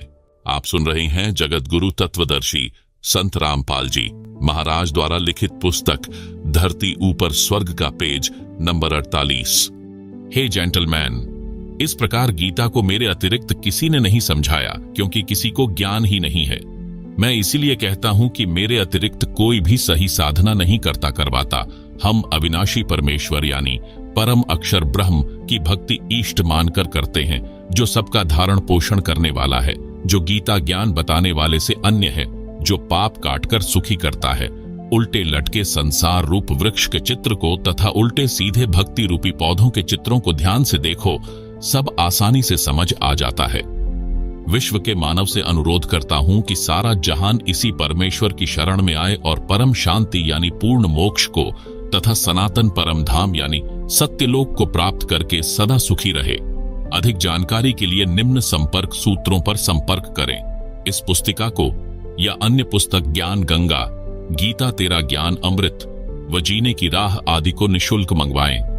एसएमएस में अपना पूरा पता, फोन नंबर लिखें। पुस्तक आपके घर पहुंच जाएगी। एक बार में एक पुस्तक के लिए एसएमएस करना होगा। एक से अधिक एक एसएमएस पर नहीं भेजी जाएंगी। एक पढ़ो, फिर दूसरी निशुल्क मंगाओ। प्रचार प्रसार समिति बरवाला। संपर्क सूत्र 7496801825, 7496801823, 7496801825, 7496801823। धन्यवाद। सर्व मानव समाज का शुभ चिंतक रामपाल दास, सतलोक आश्रम, बरवाला जिला, हिसार, हरियाणा, भारत। सत साहिब।